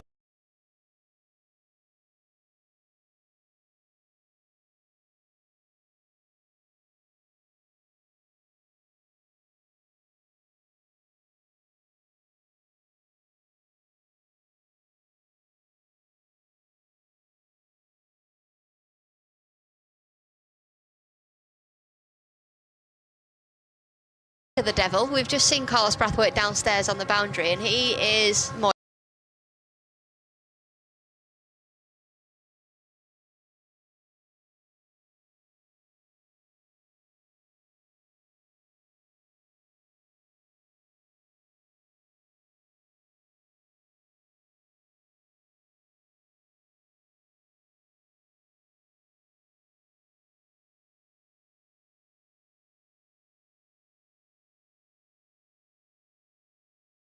Patel out there, 83 for 3. De Kock living a little dangerously, got caught off a no ball a while ago. 31 off 24 balls he has. Klaasen 9 off 8. Yeah, you do feel like Axar Patel's just pulled out of that, don't you? Slightly early. Might have gone for it. Jadeja to Klaasen, who hits him down the ground for 6. That's classic Heinrich Klaasen. It goes over the sight screen. And that's the shot that he loves to play against spin. Just get that front leg out of the way and play the booming straight drive. Booming back at you if you're the bowler. He is not a complicated player when he's really up and flowing. 89 for 3 as Klaasen goes to 15. Well, it's a brave move bowling spin at him, isn't it? I think Rohit Sharma was perfect in the previous over bowling seam, bringing Hardik Pandya into the attack. I mean, you can't just not bowl spin at somebody because they play it so well, but you've got to be able to have your plans. Are you going back of a length? Are you going Yorkers? Don't give him that step and hit. Jadeja to Klaasen, who doesn't get step and hit, but he does get a cut shot to deep point for 1. 90 for 3. I wonder even if you might consider, given his importance, given Klaasen's the player who is most likely to win the game for South Africa from here, whether you'd go to an earlier over from Bumrah. They do sometimes use an over from him in the middle, but it's usually more like the 16th. They'll come back to him for the 19th. Jadeja in and bowling to De Kock, who taps her under the leg side, wants a second. They will come for it. Klaasen honours the call, and it was a well-weighted shot from Quinton de Kock. It was like a lawn bowl, sort of roll it across the grass with just enough weight to, the bowler had to chase it, and the deep mid-wicket fielder had too far to come in. 92 for 3. It's a great game, lawn bowls. Rob Perella. I love playing it in Australia. Commonwealth Games gold medalist. Shout out if you're listening. Robbie P goes back to Quinton de Kock and cuts it to backward point. There's a fumble there, and they'll get through for a run. 93 for 3. The stones on Rob Perella with that drive in the gold medal match to smash the bowls out of the area and put the onus back on, what was it, McMahon, the young Hong Kong bowls representative. It was brilliant. Brilliant lawn bowls. Knew his way around the green, did Rob Perella. 93 for 3 after 11 overs. Well, that over was a good one for South Africa, wasn't it? One that it needed, or they needed, sorry. They've now probably gone ahead of Duckworth Lewis Stern, and they're ahead of where India were. 84 from 54. Doable if this pair stay out there. Wickets required for India, and Kuldeep Yadav's been a source of that, but they played him really well, aggressively. Stubbs took him on. We're going to see Kuldeep in to bowl his third over. He bowls it very short, wide and slow, and it's cut by Quinton de Kock out to deep point. He couldn't help himself from playing that shot, even though if he'd left it alone it would have been a wide. He's done well to hit it. It was that wide. It was way outside that blue line that's the guide for the umpires. Yeah, he was sort of squatting down and reaching for it like he was trying to pull the car along with a cable or something. 94 for 3. De Kock at 35 at the non-strikers, and Klaasen goes back and cuts, but straight to cover. Rohit fields on the bounce, no run. So he's one of the best players of spin in the world, is Klaasen. And we know that. We know that he hits the ball a long way. And the ICC have like a skill set graphic. And they've only given him 95 out of 100. What's the man got to do? Come on. 95 out of 100. It's like those sports video games where they give you, you know, like what percentage on speed and agility and skill. Kuldeep bowls it short outside off. It's smacked for 6. Over cover with a cut shot. What on earth? How is that possible? That was slow. It sat up, but Klaasen had the timing and the power to absolutely dismiss that. That went miles over the fence and into the crowd, and is a remarkable shot to bring up South Africa's 100. They're 100 for 3. Kuldeep will bowl again quickly. They found the ball. He bowls outside leg stump, slog sweep to deep backward square where it's fielded. They won't get the second. Klaasen wanted it. De Kock didn't. 101 for 3. Klaasen's up to 23. I mean, we thought his shot earlier on was the best of the day, but that one was by far and away the best of the day. It was wide, it was there to be hit, the ball going right across him, but the fact that he's managed to hit it halfway up the stand. The one off Hardik had some class to it. That was just brute, but the timing was perfect. Kuldeep floats it up to the Kock, who's getting a bit tangled as he comes on the front foot. The ball angling in at his pad, and he gets the bat and the pad close together and squeezes it out to cover, takes a step down and then runs back into his crease. Kuldeep, he's gone for 8 from the over, looking for something to Kock, cuts and misses. The ball scoots through, and Rishabh is able to tidy it up. So 12 overs gone, 101 for 3. Quinton de Kock 35, Heinrich Klaasen 23. South Africa needs 76 from 48. This is in the doable range from here. It is. It was good over that from Kuldeep. Yes, it went for 8, but actually there was 3 dot balls in that previous over as well, and just a couple of singles. There was that massive 6 from Klaasen that's made it, you know, more of an expensive over. But the way that he mixed his lines, his lengths, he was a bit unpredictable, consistently inconsistent, which is something we talk about a lot in cricket, especially as a spin bowler. Be proactive, not reactive. 8 overs to go. They're going back to Arshdeep Singh. He's only bowled 2, 1 for 8 early. I think this is a big over. This could be one to target for Klaasen. A dip at the knees for the burly right-hander. He gets a ball in at his hip, well bowled by Arshdeep. All that he can do is clip it away with a restrained pull shot to deep square leg, where the fielder is back. 102 for 3, Klaasen 24. Yeah, you do feel like when you look at the bowling attack and their lineup, you do feel like Arshdeep is the one that you can target. Although early on he can swing the ball both ways, which is why he was effective today. Need to get his lengths spot on here. They've got a long off back for Quinton de Kock with a deep point. They've got a deep backward square leg, deep mid-wicket, and a long on. Left armour to left-hander. Arshdeep Singh to de Kock, who pulls him over fine leg. It just bounces in front of the rope. So they had a deep backward square. They didn't have anyone finer. Short fine up inside the circle. So de Kock was happy to go aerial in that direction. Would have been a simple catch for someone standing on the rope at fine leg, but if there had been someone there, he probably wouldn't have played that shot. He gets 4, 106 for 3, de Kock to 39. Yeah, it's clever from Quinton de Kock, who goes up and over fine leg, a bit like Suryakumar Yadav does time and time again. Very effective, flicking the ball over that way, and it brings a change in field, which is exactly what he would have wanted. That fine leg fielder goes out, mid-off comes up, so now that extra cover all the way through to mid-off is open to go over the top. Arshdeep can't bowl full here. He goes back to Kock, plays the same shot again, and he's caught it fine leg. That is a brain fade of the highest order. We just talked about how that field would be the means of his dismissal, and he's played exactly the same stroke despite them changing the field. I cannot understand that. He wasn't trying to hit that squarer. There was no intention. Maybe it was just reflex, but there was no intention to play anything different than the same shot that he'd played, whipping it as fine as possible. And Kuldeep Yadav had been moved down there for exactly that shot. Quinton de Kock is out for 39 off 31, and suddenly this task for South Africa has gone from manageable to much more difficult. They need 71 from 45. They're 106 for 4. Arshdeep Singh has 2 for 13. And the move to bring him back has paid enormous dividends. David Miller walking to the middle as he did in the drinks break, but this time he'll stick around and have a chance to bat. I mean, de Kock there just tried to go for the same shot, wasn't he? Up and over fine leg. It's come off higher off the bat, so it's not come out the middle of the bat. It's come off the splice as he's...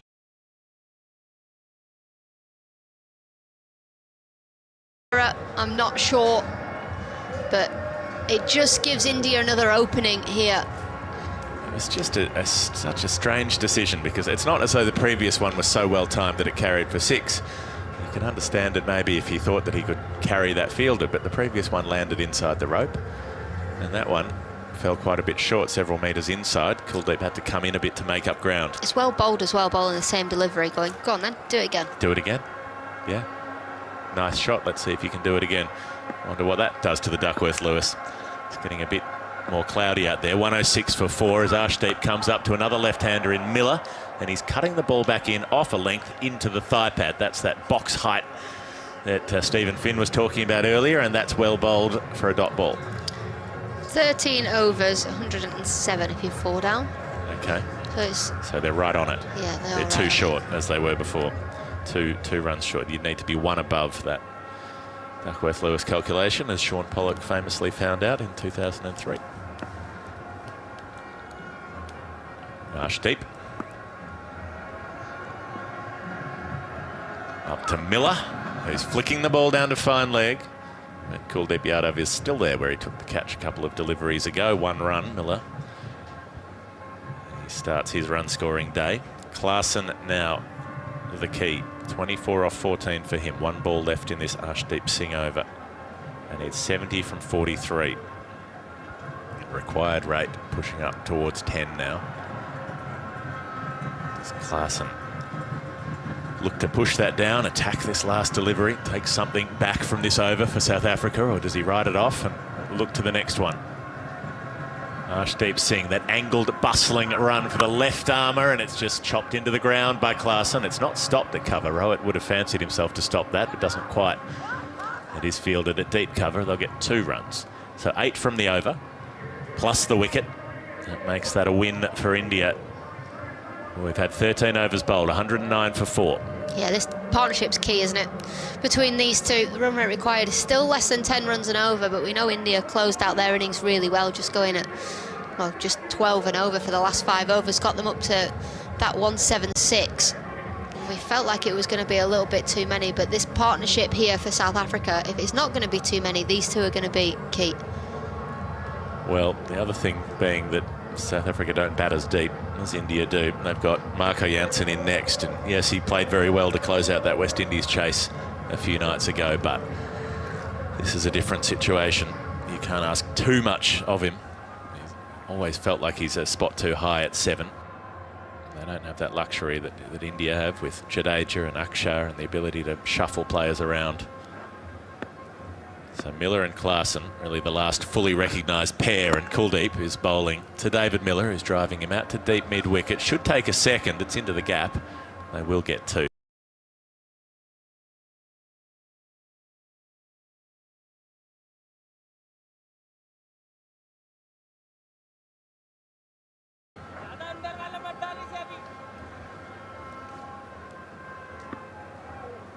Rishabh Pant chatting away as usual. Kuldeep, left arm over to the left-hander, who punches a ball behind point, no run. Yeah, it's Kuldeep's last over this, so if South Africa can get through this, it's a win for them. 1 more from Akshar. Jadeja's only bowled the 1, so they could go to him. Hardik Pandya's only bowled the 1. Kuldeep, sweep shot from Miller, gets a decent bit of timing on it, but they've got Arshdeep Singh back at deep backward square leg, 1 run. 112 for 4, Miller's up to 4. Bumrah with 2 overs left. Might look to him for the 17th and 19th. It's probably the most likely. Yeah, big last 3 balls here for both India and South Africa. They need 10 and over exactly at this point, South Africa. They'll get 1 run from this ball that Klaasen clips out to deep mid-wicket. The question about the second is answered in the negative. Klaasen to 27, South Africa 113 for 4. They need 64 from 38 balls from here. Kuldeep with 2 balls to come. He's got a slip in place now for the left-handed Miller. Rohit Sharma putting himself there, flighted, going back, cutting Miller out to deep cover. Has he got the timing? The race is on. It's gone for 4. It has gone for 4. There was a close chase. The fielder at a deep cover point coming across to a deep extra cover. Like Akshar Patel out there. 117 for 4. Well, the difference between the two teams is South Africa would have dived and tried to stop that, whereas Akshar Patel, yes, he probably wouldn't have stopped it, but he has just guided it to the rope. Sort of accompanied it and watched it go over. Kuldeep to Miller, who goes back, pulls him over the leg side for 6. Oh, that's big. Those last 2 deliveries from David Miller. South Africa was starting to drift. And he's just got them a bit of purchase. 10 runs from the last 2 deliveries. That makes 14 from the over, where it might have been 4 or 5 or 6. South Africa now need 54 from 36. It's back in the realm of the doable. The required rate has gone from 10 and over to 9 and over in the space of those 2 deliveries. That is a big minute of play. Klaasen has 27. Miller has 14. Alex Hartley has left the building. And Stephen Finn is back again. Here we go. This is going to get interesting. Yep. Well, it's a fascinating game, isn't it? A fascinating game. You hope that that lack of batting depth from South Africa beyond Marco Jansen doesn't hurt them here, but boy, they're playing a great innings here so far. Yeah, 1 wicket makes all the difference here. So they're walking a tightrope, Miller and Klaasen. Have to keep being aggressive, can't afford to get out. It is the T20 conundrum, but even more pointed at the moment. Akshar Patel's bowling, and Klaasen hits him down the ground for 4. That's very Heinrich. Klaasen steps away to leg as Akshar's just looking to spear the ball in at the base of middle stump. Klaasen says, I've got enough time to get out of the way and open up my bat swing and just hit that straight back over your head. 127 for 4. They need 50 from 35. Getting closer. Akshar. Bowl again, wider and slower to Klaasen. It's called a wide by the umpire. 49 from 35. He picks length so quickly, Klaasen. That's why he's so good at playing against spin. The second that ball comes out the hand. 128 for 4, wide again, and wided again by the umpire. So Akshar is turning to umpire Illingworth and saying, really? Wide? Well, yes, really. 48 needed off 35. Akshar tries again, and this time Klaasen hits it, but doesn't hit it very well, and only ends up in the ground and then in the keeper's gloves. 4 wide dot ball. Only 2 legal deliveries so far in the over. Akshar to Klaasen, who slots him over deep mid-wicket. See you later. That is massive. That's nearly smashed the solar panels again. It's just hit the upper tier of the roof just below the solar panels and bounced back into the field of play. Suddenly it feels like South Africa are going to do this. Klaasen he has 37 off 19. He needs 42 from 33. That feels very achievable. He's just playing with Akshar Patel here. Akshar trying to go towards the wide line, trying to get it outside the swinging arc. Klaasen takes a step across, outside off stump, hammers it. Akshar to Klaasen, who goes again. That is absolutely huge. That has vanished, and there is another bill for a solar panel for Barbados cricket, because that has landed on the roof of the Hall and Griffith stand, plumb into the middle of one of those photovoltaic cell banks, and it has bounced down into the causeway between the stands. The ball has somehow made its way back into the middle. 18 runs off the over so far, 2 balls to come. Akshar Patel saved India with the bat. He's giving up the game with the ball. Klaasen up to 43 from 20. Run rate's almost a run a ball now. They need 36 from 32, Stephen Finn. Everything has changed in the space of a few deliveries.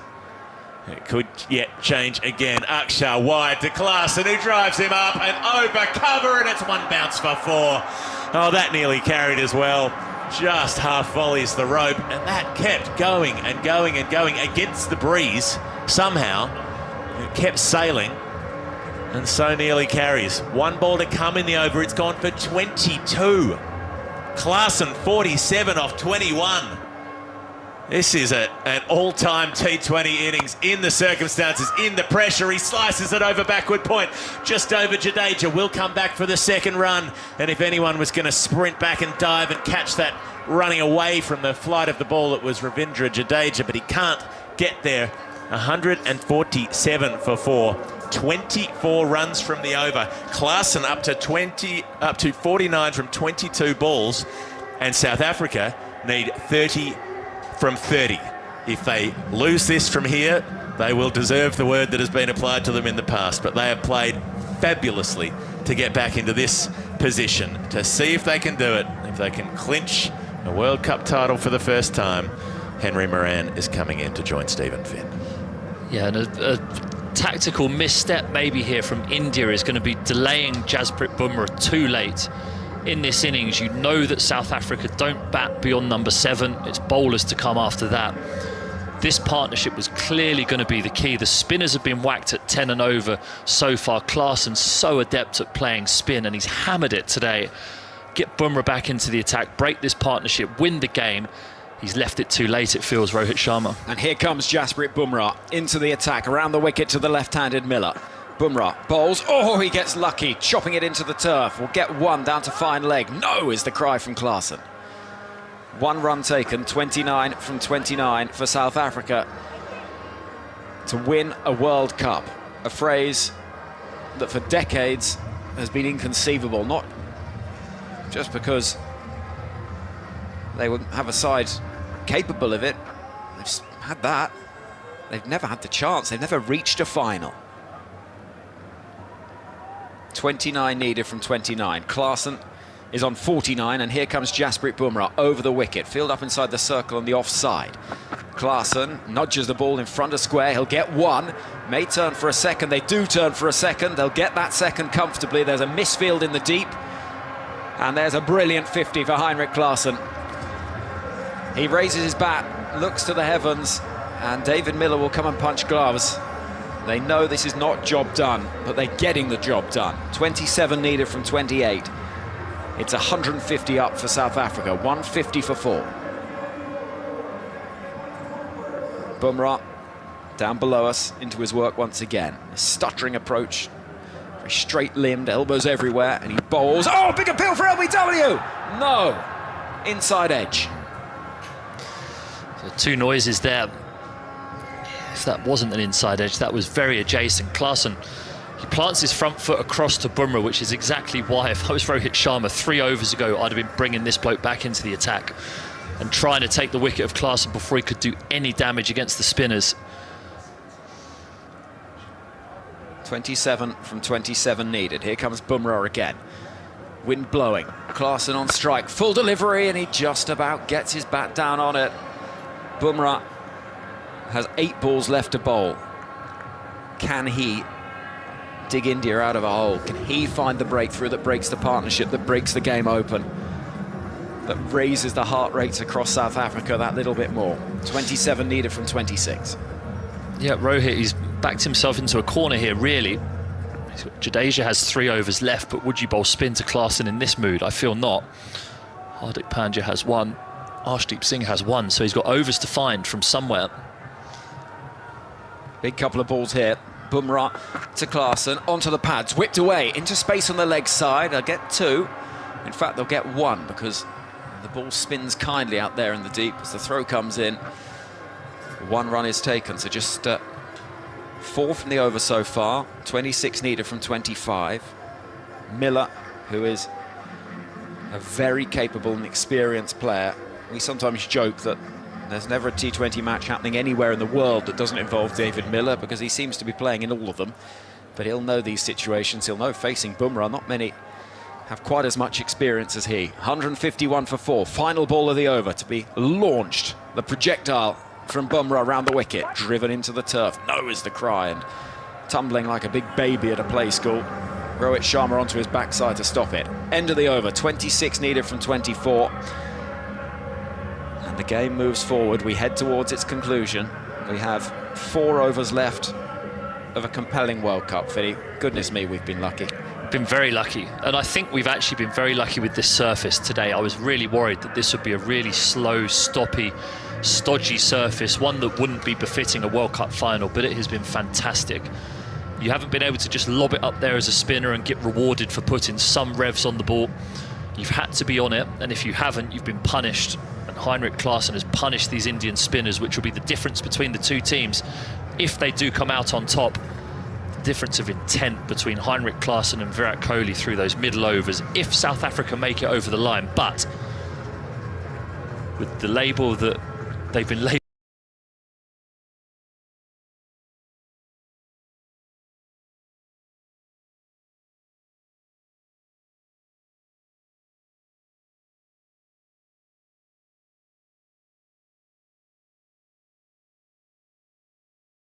the ball scoring the runs, getting their team over the line, nothing else. 26 needed from 24 balls for South Africa to win a World Cup. India needs something. They've turned to Hardik Pandya from the Joel Garner end. And though the DJ continues to shout and to encourage, there is a hush around this ground from those in the crowd. The horns blare still, but there isn't that feverish atmosphere, that sense of carnival that we had for so much of today, because this ground is 95% full of India supporters. Let's see it happening again. And Klaasen, a man who made his T20 international debut against India, who smashed 69 from 30 balls as they chased out a target of almost 190 against India in his second T20 international.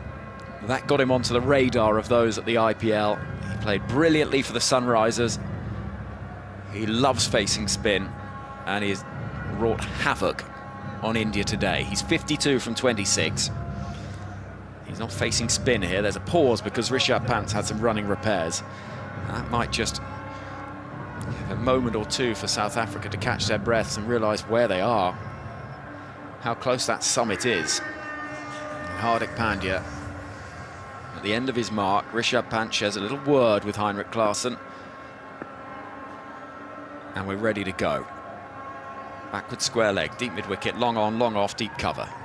In comes Pandya to bowl. Oh, he's got an edge and he's gone! Klaasen chases a delivery and up goes the volume. And the game swings, 26 and 23, a loose drive. And maybe it's South Africa will be thinking, oh no, not now we've come so far. Not now we're so close. The off-cutter, the edge, the wicket. It's an excellent piece of bowling by Pandya. I just wonder how that break in play where Rishabh Pant had his knee strapped up has just broken the concentration of Klaasen there. It was slow, dipping and full outside the off stump, almost on the wide line. It wouldn't have been called wide had he left it, so Klaasen would have felt as though he has to play the shot, and his weight goes back and he throws his hands towards a ball out on the wide line, and it's that extra kick from the off cutter of Hardik Pandya that just catches the outside edge of the bat, and Rishabh Pant is standing close enough to pouch it, even though it's slightly slower than he would have anticipated. So it feels like a huge wicket for India. Heinrich Klaasen, though, what a magnificent innings that was in the end. He's put his team into a position to win the game, and now the calm, cool, collected character of Marco Jansen, who got South Africa over the line in a nervy game against the West Indies just a few days ago. Can he do the same again here? All it needs is a calm head. They need 26 and 23. I know it's easier said than done. It's a World Cup final, but South Africa's position is such a strong one. They're 5 down now, and they've lost the player that was causing the havoc, 52 from 27. And Jansen comes to the middle. Tall figure, right-handed. In comes Hardik Pandya, driven into the ground, no run. Towards mid-off, and again the noise goes up a bit. India will need their fans to do their bit as well. Yeah, their body language was poor before that delivery from Hardik Pandya. The Indians, they're moping around on the edge of the circle, probably bemoaning their bad luck. If they have had any bad luck in this game, it would be all their own doing if they were to lose it, but that wicket has galvanised them. You can see Virat Kohli's back inside the ring, chest pumped out, staring at Marco Jansen. Jadeja the same at backward point. Wheeling round at the far end, flying start from Pandya, running in to bowl to Jansen, who drives crisply behind square on the offside for a single. The equation moves forward, 25 from 21. It was a runner ball not long ago, and they need to keep the scoreboard moving. They can't afford an over that goes by with one from it. It's currently 3 balls gone, wicket .1. Got to keep things moving, South Africa. Yep, and now Rohit Sharma has a really massive decision to make here. Does he go to Bumrah again to try and break this partnership and get the bowlers in? Keshav Maharaj in next at number 8. Not too much to write home about there in terms of boundary hitting prowess. Yes, he can hold a bat, but it's not a Miller or a Klaasen. Does he try and kill the game in this next over by bowling his premier fast bowler Bumrah? 25 needed from 21. Miller on strike. Hardik Pandya broke that partnership. Can he get the other set batter? The left-handed Miller on strike, waiting and nudging the ball behind square. Comfortable, clever batting. Kuldeep runs in from the boundary to pick up. 2 from the over so far. 24 needed from 20. How do you approach this if you're South Africa? Well, I think you just need to keep that scoreboard moving. What they can't afford is 3-4 dot balls in a row. What you have to do is, if the ball's there to hit, you commit to hitting it. If it's not, you hit it into a gap, you rotate the strike. They're not at the stage where they need to thrash around for boundaries. They don't need an over of 10, 12 in order to get ahead of the rate. They are ahead of the rate. They need 7.2 runs per over. That's 5 singles and a 2, an over, and they win the game. 153 for 5. India at this point were 129 for 4. Hardik Pandya to bowl to Marco Jansen in a half of the bat, but a single will be taken down the ground towards long on. 3 from the over so far. 1 ball left of it. There is 1 Jasprit Bumrah over to come. That's the trump card. That's the game, isn't it? Not necessarily the game, but I do think that India give themselves a far better chance of defending these runs if they break this partnership now.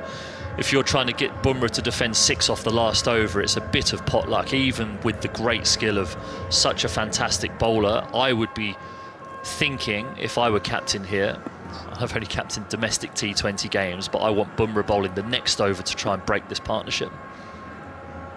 23 needed from 19 for South Africa. Every eye trained on the creeping approach of Hardik Pandya.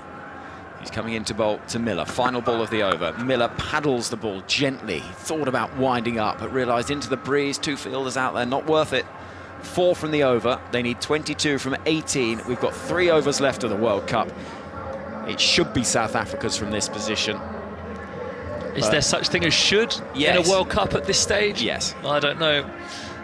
I don't know. Funnier things have happened in World Cups. There's a meeting now between all the senior players of India in the middle of the pitch. Bumrah has his cap off and he's given it to the umpire. I like this from Rohit Sharma. I like it. Get Miller out. You give yourselves a much better chance of winning this game. This is the game, this over, in terms of if South Africa make this through unscathed for 6, then I think they're definitely winning. If they lose a wicket, it's 50-50 again. Okay. 22 needed from 18. Jasprit Bumrah, he's been brilliant this World Cup. I can't remember a bowler having a tournament quite like it, where they've been so far and ahead of others. He's coming into this game, he induced a false shot percentage of 62.3. Which is far ahead of anyone else, so they tell me. Here comes Bumrah round the wicket to bowl to Miller, who is feeling for a ball outside the off stump, and he looked back at the keeper in a way that suggested there was an edge. There wasn't, but it's a dot. 22 from 17. Bumrah bowling that seam immaculately up. Oh, it's so close to the off stump. Just dabbling. It's crazy, the aura of Bumrah. I think South Africa know this is the over. This is India's last throw of the dice, really.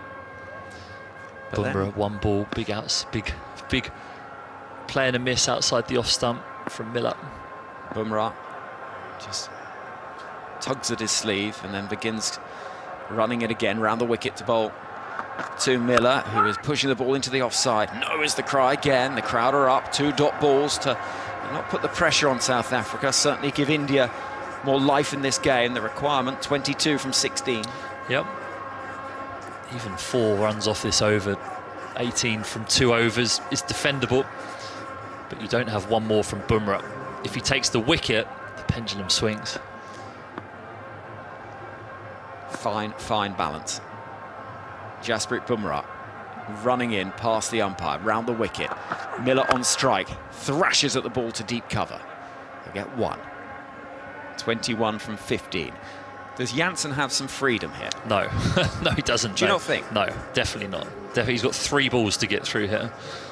Not necessarily get through. If the ball's there to try and whack it, which is unlikely from Bumrah, you do it, but you make sure your feet are in a good position. You make sure you're solid with your defence, and you try and hit that gap between cover, try and run it down to deep third, knock it off your hip down to fine leg or deep backward square. 3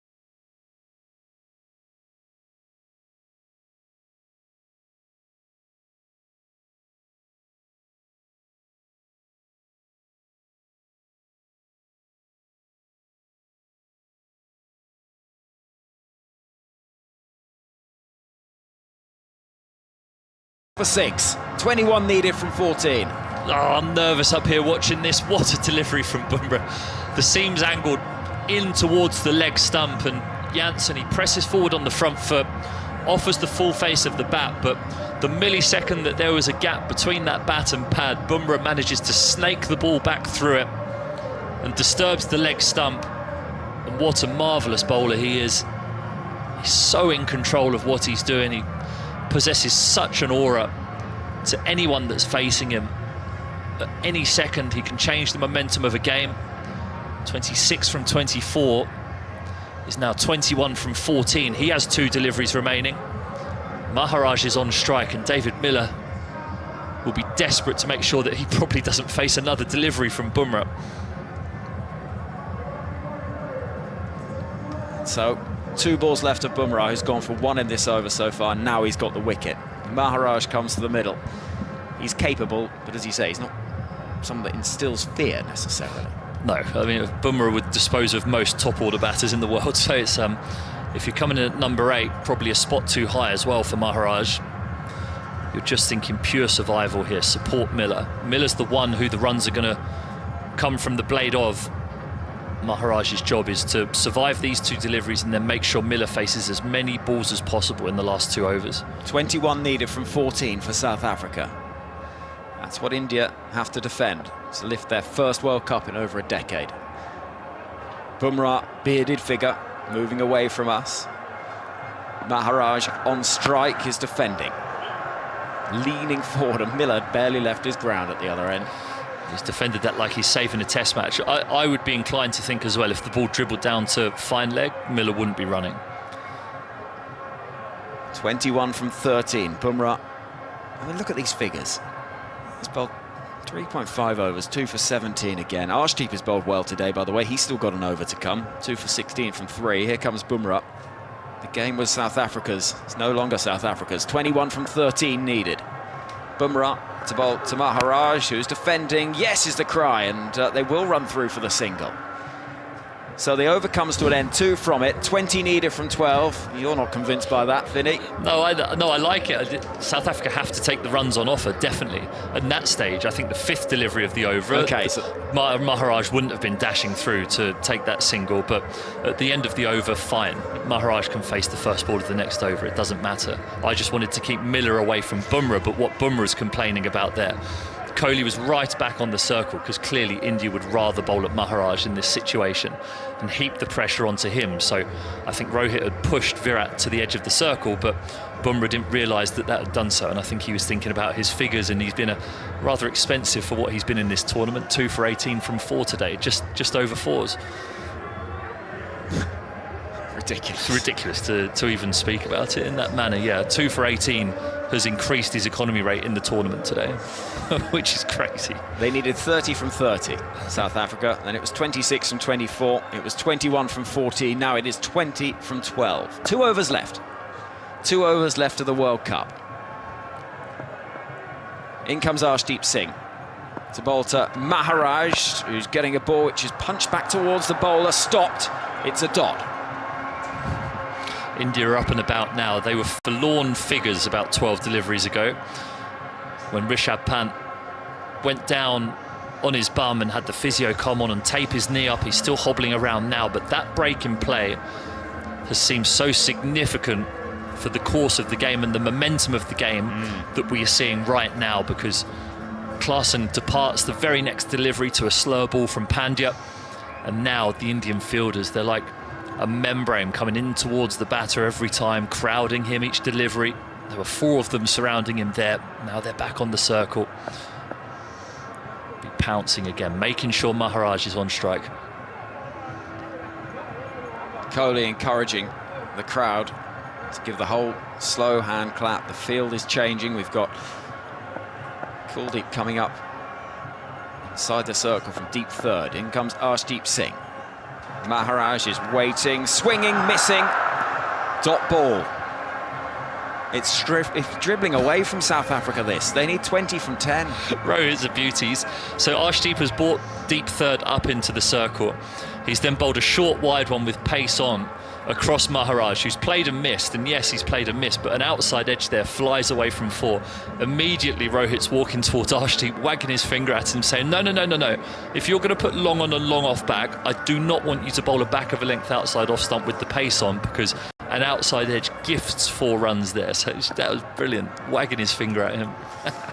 Here comes Arshdeep again. 2 dots to start the over. And he runs into Maharaj, who hits the ball whippy into the leg side just for 1 run. So it will get Miller on strike with 19 needed from 9. There was a famous World Cup final in 2016 in Kolkata, where it wasn't quite this significant a challenge with the bat, but it did require some hitting, and now we do need some hitting. It's not going to have to be the sort of 6 demolition we saw from Carlos Brathwaite, but it is going to require something, with the required rate now up to nearly 13 and over. Forget that, 19 from 9. Yeah, he needs a boundary.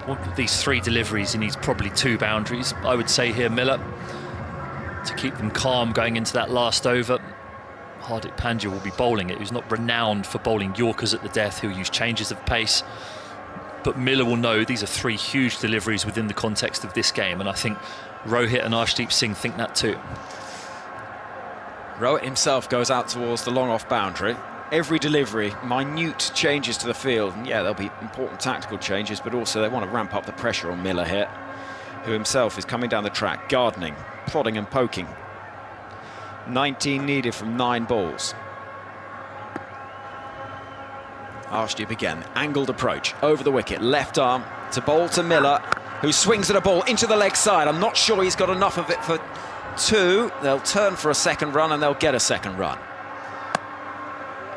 17 from 8. 2 balls left of the over. 3 runs from the over. And Miller was trying to launch into the leg side. I mean, what will be in his favour is the wind is blowing in the direction of his hitting arc in the final over. Yep, and it'll be Hardik Pandya bowling it. Arshdeep Singh's 2 deliveries left. It's been a good over so far. 3 from it. 17 needed from 8. Miller on strike, goes hard at the ball. He'll get probably 1 only. It is only the single as Jadeja runs in front of the scoreboard to our right. Some of the crowd can barely look. 16 needed from 7. I can barely look, and I've got to commentate on it. I'm nervous for South Africa here. This is a free hit for Maharaj.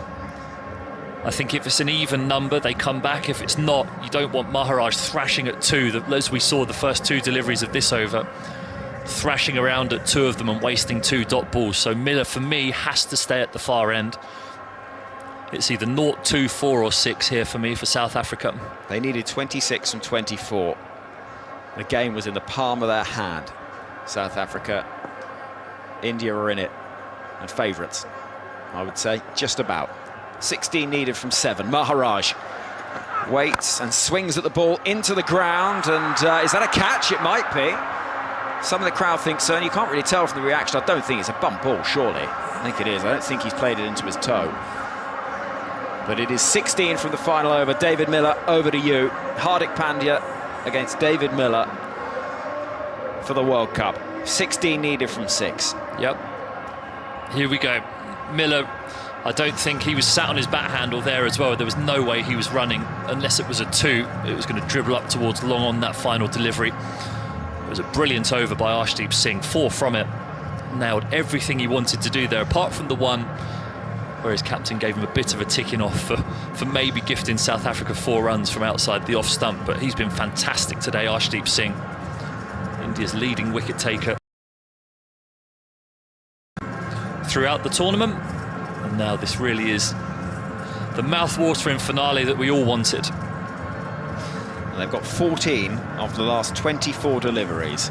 South Africa, the game was theirs. It was. And yeah, all the accusations about that word that they don't like, choke, from being in positions in semi-finals where they should surely get over the line. Not much will hurt as much as this if they don't win it. South African sport would have been looking at today as an opportunity. At the halfway stage, it was in India's favour. Brilliant run scoring from Heinrich Klaasen.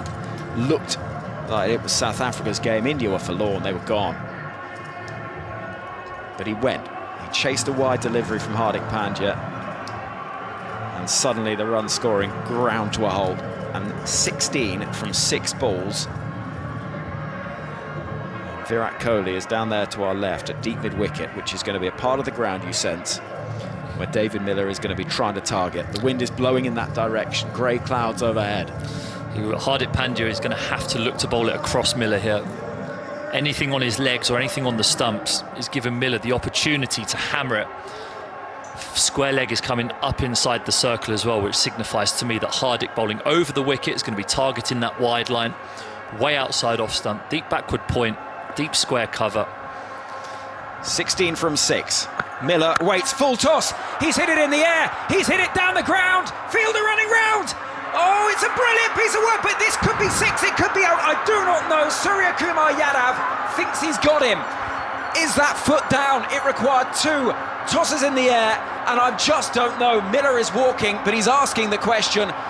This is going to take some work from the TV umpire. Should have been 6. Yeah, it's quite a remarkable piece of fielding from Surya Kumar Yadav, sprinting to his left, right underneath us. We're like a bird on top of that piece of play, right down below us. He's caught it beyond the boundary rope. He throws it up. His feet go the other side of the rope. He then jumps, catches it whilst it's mid-air. Best angle for the catch, please. For me, that's out. We'll find out now. By the way, the ground staff are gathering. 161 for 7 is what the scoreboard reads. Here we go. Surya Kumar Yadav takes the catch. Foot is not on the boundary. He tosses it up. He goes over the boundary. Eyes fixed on the ball. Keep it rolling through, please. Gets Keep it again. Through. Takes it again. It's going to be out. Did you have any other angle from just behind, please? Thank you. It's a quite staggering piece of fielding under pressure. Foot's inside there. Foot's inside there. Foot's inside there. Thrown up. Yeah, I think he's fine. Keep it rolling, please. Keep it rolling. Yeah, foot's inside there. Keep it rolling. Thank you. Ready with my decision for the big screen. Umpire Kettleborough is about to delight every single person in this ground and a great many more back in India. It's out. It's 16 from 5. And David Miller got a full toss that he couldn't punish down the ground. He has hit so many of them in his career a mile. He almost got enough, within an inch or 2 of clearing the brilliance of Surya Kumar Yadav, but he couldn't quite get all of it. He stayed. Had he moved across his crease there, David Miller, I think he'd have met that in the middle of the bat and it would have cannoned into the media centre up here, but his feet have stayed rooted on or around middle stump, which means when that ball is full and drifting away from him outside towards the wide line, all he can do is catch it with the toe end of the bat. It's exactly what Hardik Pandya wants. And because he doesn't catch it as clean as he possibly could, it balloons up in the air, and for all love or money, I thought that was going to get over the head of Sky down there at long off, but it didn't. Now Rabada's at the crease with loads to do. 16 needed from 5. Rabada, edge 4! Big swing and luck. And it's hacking down as and well. It's raining. The rain falls. 165 for 7, 12 needed from 4. The rain is falling. If you're going to swing, swing hard. And he does, Kagiso Rabada. He's another left-hander. And he can bat. He can. He can bat, he can whack him. He got South Africa over the line the other evening in a nervy one against the West Indies. 12 from 4.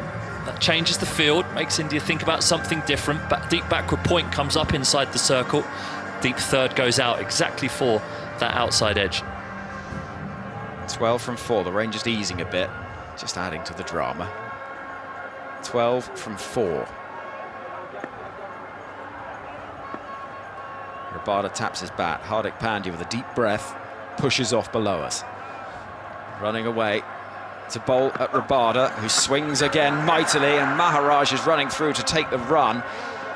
that will see the equation to 11 from 3. For me, Rabada's more likely to hit you these runs.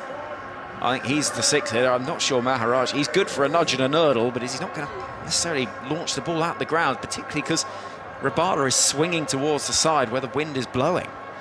They take the bye. 11 needed from 3. Yeah, good bowling from Pandya. Takes the pace off it. The ball before, the 2 balls before, had been pace on. That one, I think he's just run his fingers down the ball. It's a span and spat into the chest of Rishabh Pant, who just smothered it rather than trying to catch it. Swooped the ball on the rebound and had a shy at the stumps. Maharaj was home though. South Africa get a single. 11 from 3. Hardik Pandya down below us, knowing that this ball could be almost the game. He runs into bowl to Maharaj, a lonely figure in the middle, and bowls onto the pads. They'll run through for 1 leg by, and Rabada is saying, don't you think about it. And it is now 10 from 2. He needs a 6. He's got to find a 6. It's 167 for 7. A reminder, South Africa needed 30 to run a ball. They needed 26 and 24. And this game has fallen away from them. And India and their fans are celebrating. Rohit Sharma won't think this is job done, but they're mighty close to it. This ball could be it. And Heinrich Klaasen has buried his face in a grey towel sitting in the dugout. His efforts look like being in vain. There is still hope, but that window of opportunity for South Africa to win their first World Cup is closing agonisingly. 10 needed from 2. This delivery doesn't go for a boundary. India, providing no balls and wides are avoided, will be there. Hardik Pandya down below us to bowl to Kagiso Rabada. 167 for 7. 10 needed from 2. It's outside the off stump, wide. 9 needed from 2. So it could be 2 fours to take us to a super over, everybody. I'd actually really enjoy that. I would enjoy that. I think we all would. It's been a remarkable game of cricket. Brilliant tournament as well. So many finishes like this. Hardik Pandya leans on his knees, he's nervous. Yeah, you've got this funny situation now where Rohit is the captain of India and Hardik is the captain of the Mumbai Indians. Oh yeah, that dynamic. Just add a little something else.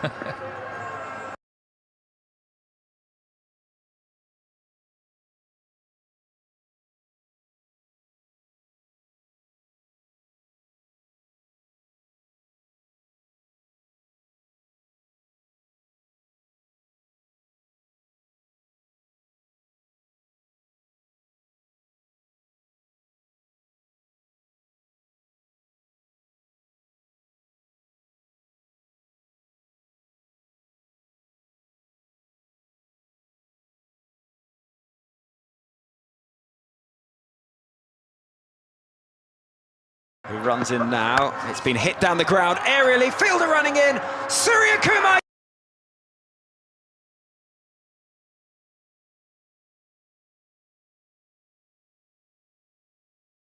Long time since he was part of that India squad in 2011 that won.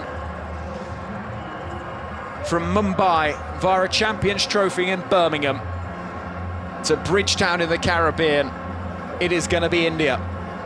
9 needed from 1 ball. South Africa had this game. They had it won. But India have fought back thanks to some brilliant bowling. Some slightly panicked batting at times. But 9 from 1 ball just does not go. Heinrich Nortje, well, he's going to have to do his job here. But India flags are flying. The music is cranking up. And Hardik Pandya stands at the end of his mark knowing a legitimate delivery. It doesn't matter what happens with it because 9 are needed from 1 ball. And here comes Pandya to finish this World Cup. He runs in over the wicket, bowls a ball which is clobbered into the leg side on the bounce. India already celebrate. And Rohit Sharma lies on the ground, punches the turf. And India, with the flags waving, have won a World Cup for the first time in more than a decade. The superpowers of the world game It seemed inexplicable they wouldn't reach this mark at some stage. Ahmedabad in November felt like the moment. They lost to Australia. They looked like losing here to South Africa. But as the group in blue and orange celebrate in the middle, they've done it. And for over 1 billion people, that is all that matters. They've done it, they've won it, and India are champions of the Men's T20 World Cup here in the Caribbean. What a fascinating, fascinating game of cricket we've watched there. It toed, it froed right from the very beginning. You couldn't tell who was on top in the game. Virat Kohli anchored the Indian innings. He was supported all the way through with cameos. And then there was that stage where Klaasen and Miller were going.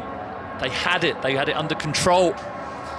And that small break in play where Rishabh Pant sat, had his knee strapped up, just took the sting out of the game for 2 or 3 minutes, left Klaasen and Miller pouring around in their creases. And the very next delivery, Klaasen edged a slower ball to Pant himself from the bowling of Hardik Pandya. And that moment there felt like the game. And then the great Jasprit Bumrah got rid of Jansen, and then it all looked uphill. Rested on the shoulders of David Miller, but you have to give credit to India. They fought. It's the hardest they've been pushed in this tournament. They had a close-ish game with Pakistan during the group stage, but under pressure, their IPL superstars have delivered, and a spare a thought for South Africa. They've played a magnificent tournament. They really have. For me, they deserve more, but the powerhouse and the juggernaut that's India had too much for them today, under pressure. And Harsha Bhogle, the great broadcaster, has just done a jig of delight across the outfield in celebration as India finally can celebrate a World Cup win.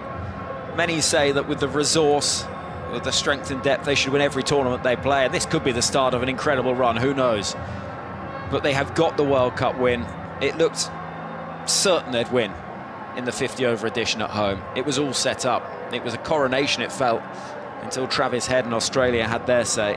Today, it looked as though it was drifting away from them, and South Africa, who have been in the dugout and unable to come out and bring themselves out towards the middle, a few of them do begin to emerge and walk out towards the Indian side that are congratulating each other, and will soon take the handshakes from South Africa as well, who will be devastated. South Africa, who have come so close to finals so many times.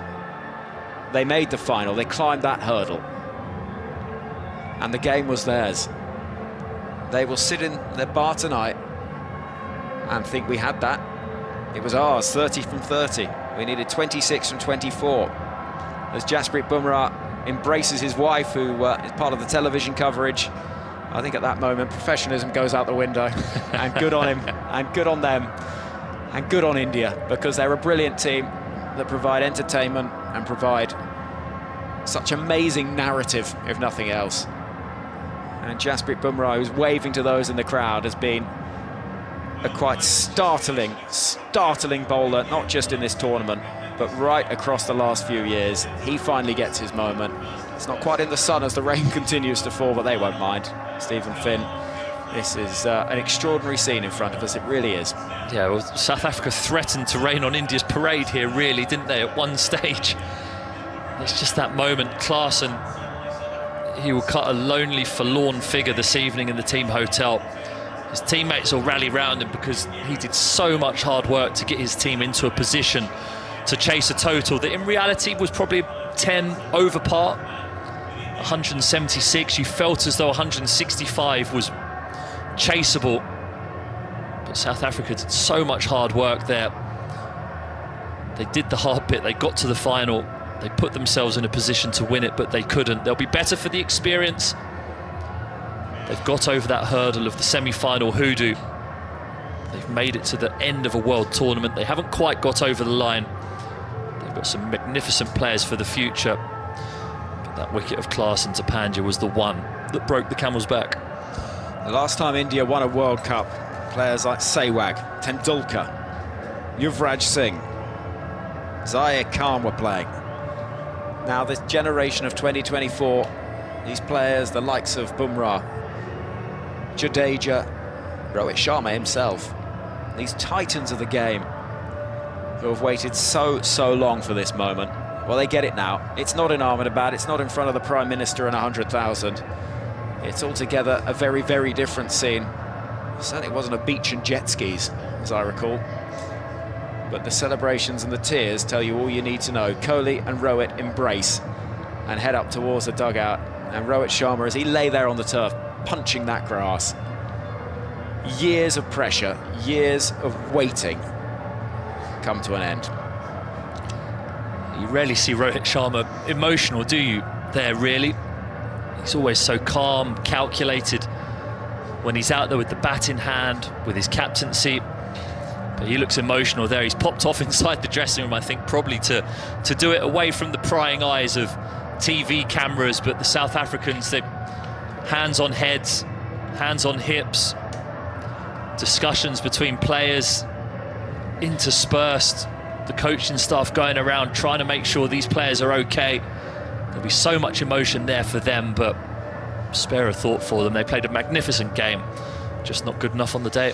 Alex Hartley is back with us, a World Cup winner yourself, Alex, in 2017. You know these moments, what they mean to a player, and also you can barely imagine what it'll be like for those South African players.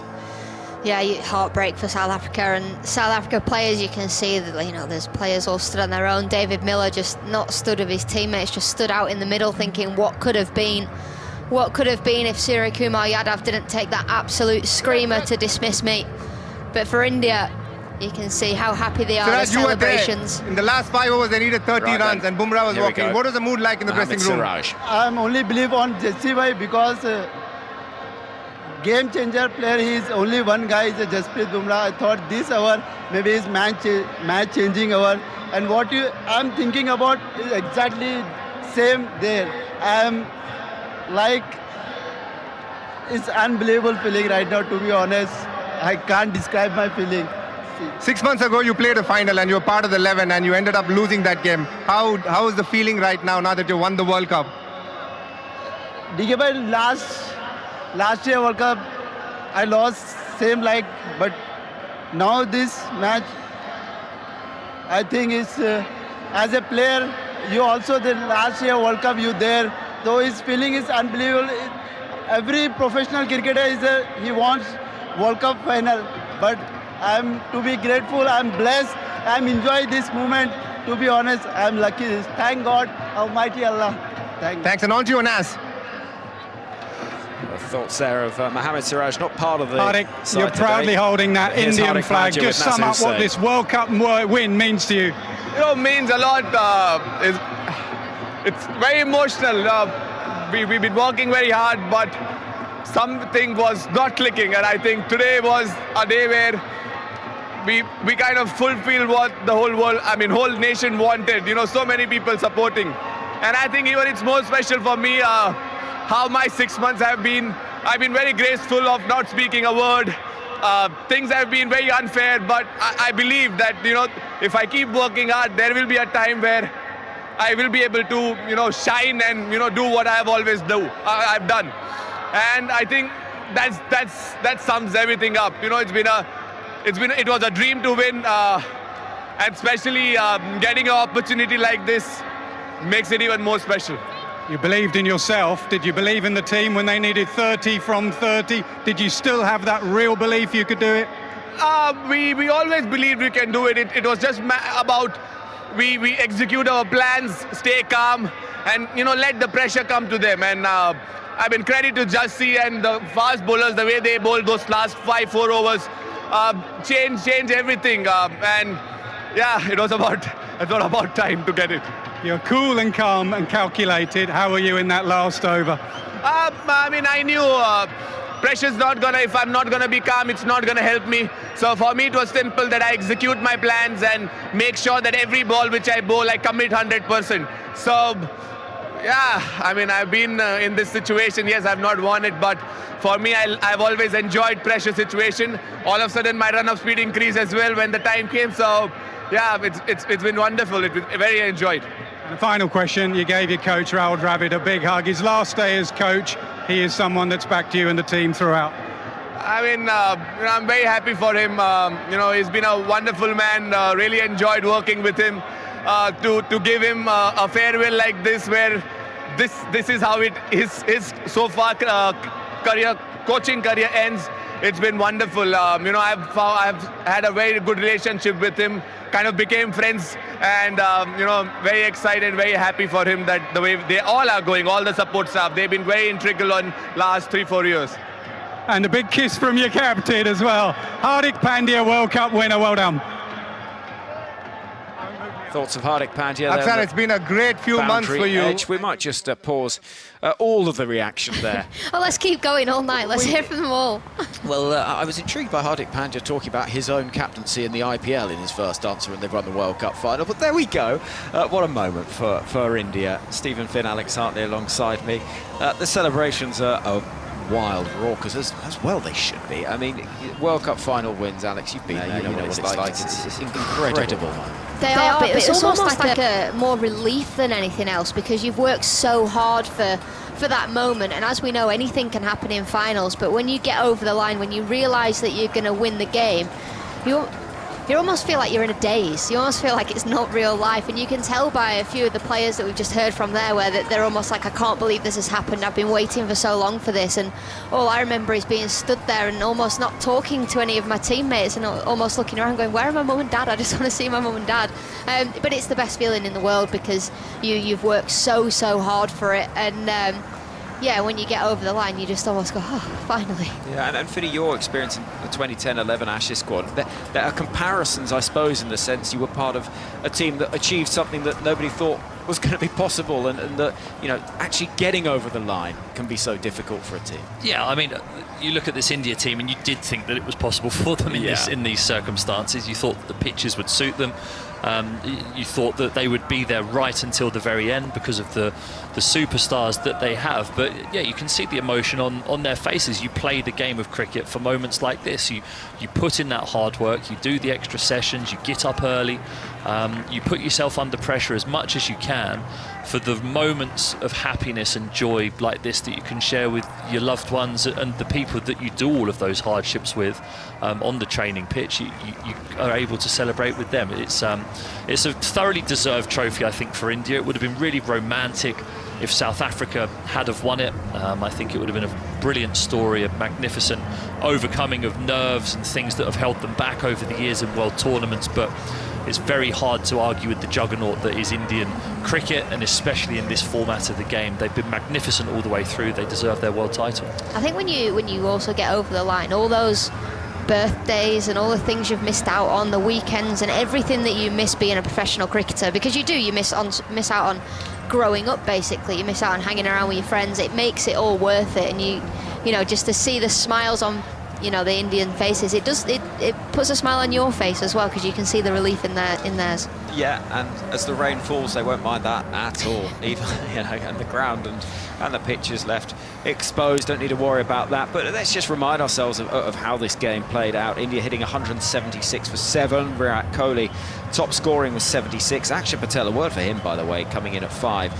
When the score had fallen to 34 for 3 a lifetime ago, it feels and can you imagine, it has just started to rain here. Right, here comes Virat Kohli, player of the match. Zamil, Vice President Public Affairs Aramco, to none other than Virat Kohli. Let the emotion run, Virat. What does this mean to you? Well, this was my last T20 World Cup, and this is exactly what we wanted to achieve. This is an amazing game. I was telling Rohit today when we went out to bat, I was like, one day you feel like you can't get a run, and then you come out and then things happen. God is great. I bow my head in gratitude. I'm just really grateful I was able to get the job done for the team on the day that it mattered the most. It was a different Virat Kohli we saw today, the Virat Kohli we'd seen all these years. What prompted that change in you? Well, just the occasion. It was now or never kind of a situation. I knew this is my last T20 game playing for India. It's the last World Cup that I was going to play. So I wanted to make the most of it. And this was our aim. We wanted to win an ICC tournament. We wanted to lift the cup. And as I said, it was the occasion that helped me to put my head down and just respect the situation rather than trying to force things out there and just really play the game that my team wanted me to play. Have you just made an announcement, Virat, about T20 internationals? Yes, I have. This was an open secret. It was not something that I was not gonna announce even if we had lost. This was going to be my last T20 World Cup playing for India. It's time for the next generation to take over. 2-year cycle. There's some amazing players playing in India, and they're going to take the team forward in the 2020 format and do wonders as we've seen them do in the IPL. And I have no doubts that they'll keep the flag waving high and, you know, really take this team further from here now. In 2011, you said it's time to carry someone on the shoulders because he's carried India for so long. Time to carry you on the shoulders maybe for this. No, I don't think so. I mean, look, it's been a long wait for us, you know, just waiting to win an ICC tournament. And it's not just me alone. You look at someone like Rohit as well. He's played 9 T20 World Cups. This is my 6th. So he deserves it as much as anyone else in the squad. So we're just happy we were able to get the job done.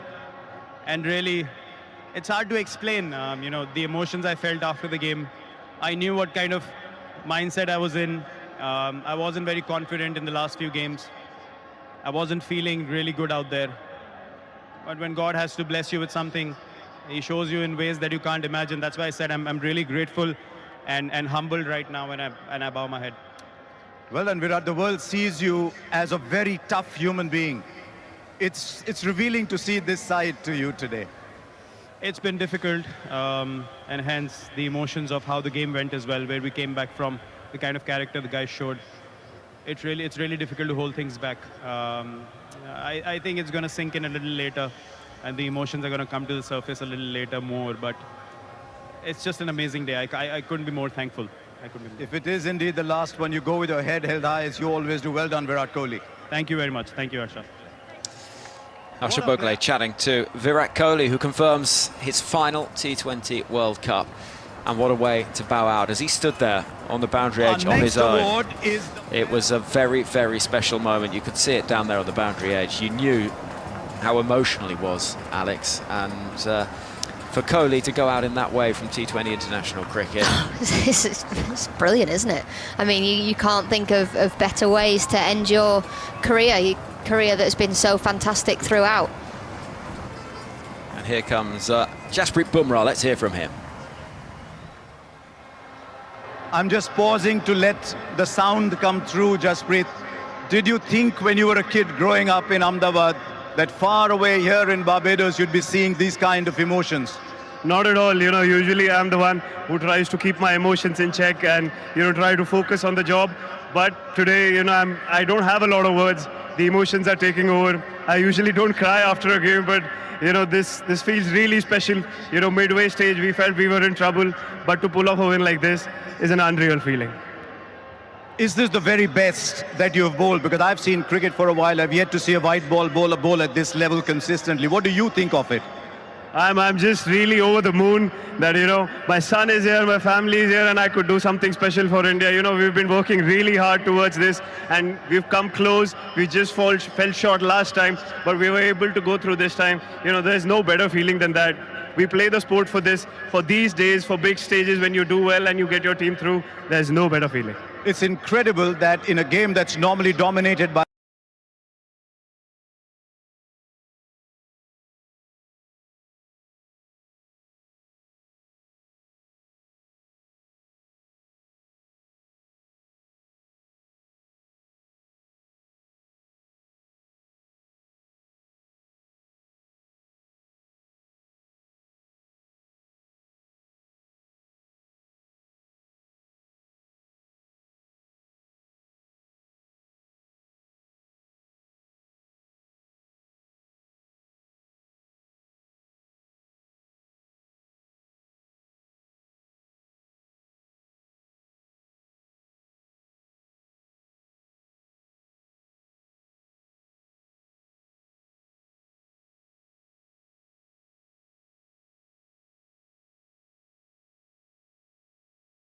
but you had to keep yourself in check.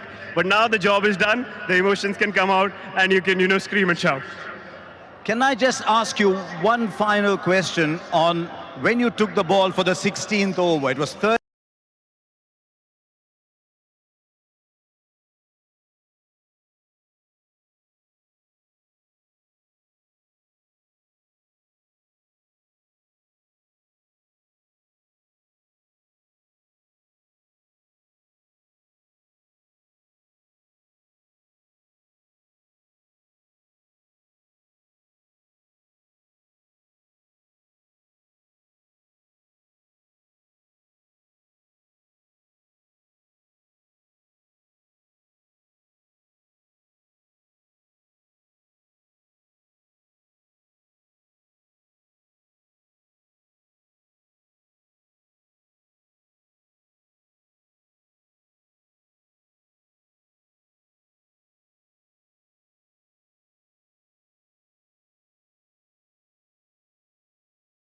in the 2024 T20 World Cup. They got 18 out of those 30, and they lost 4 wickets. So many times, Alex. Yep.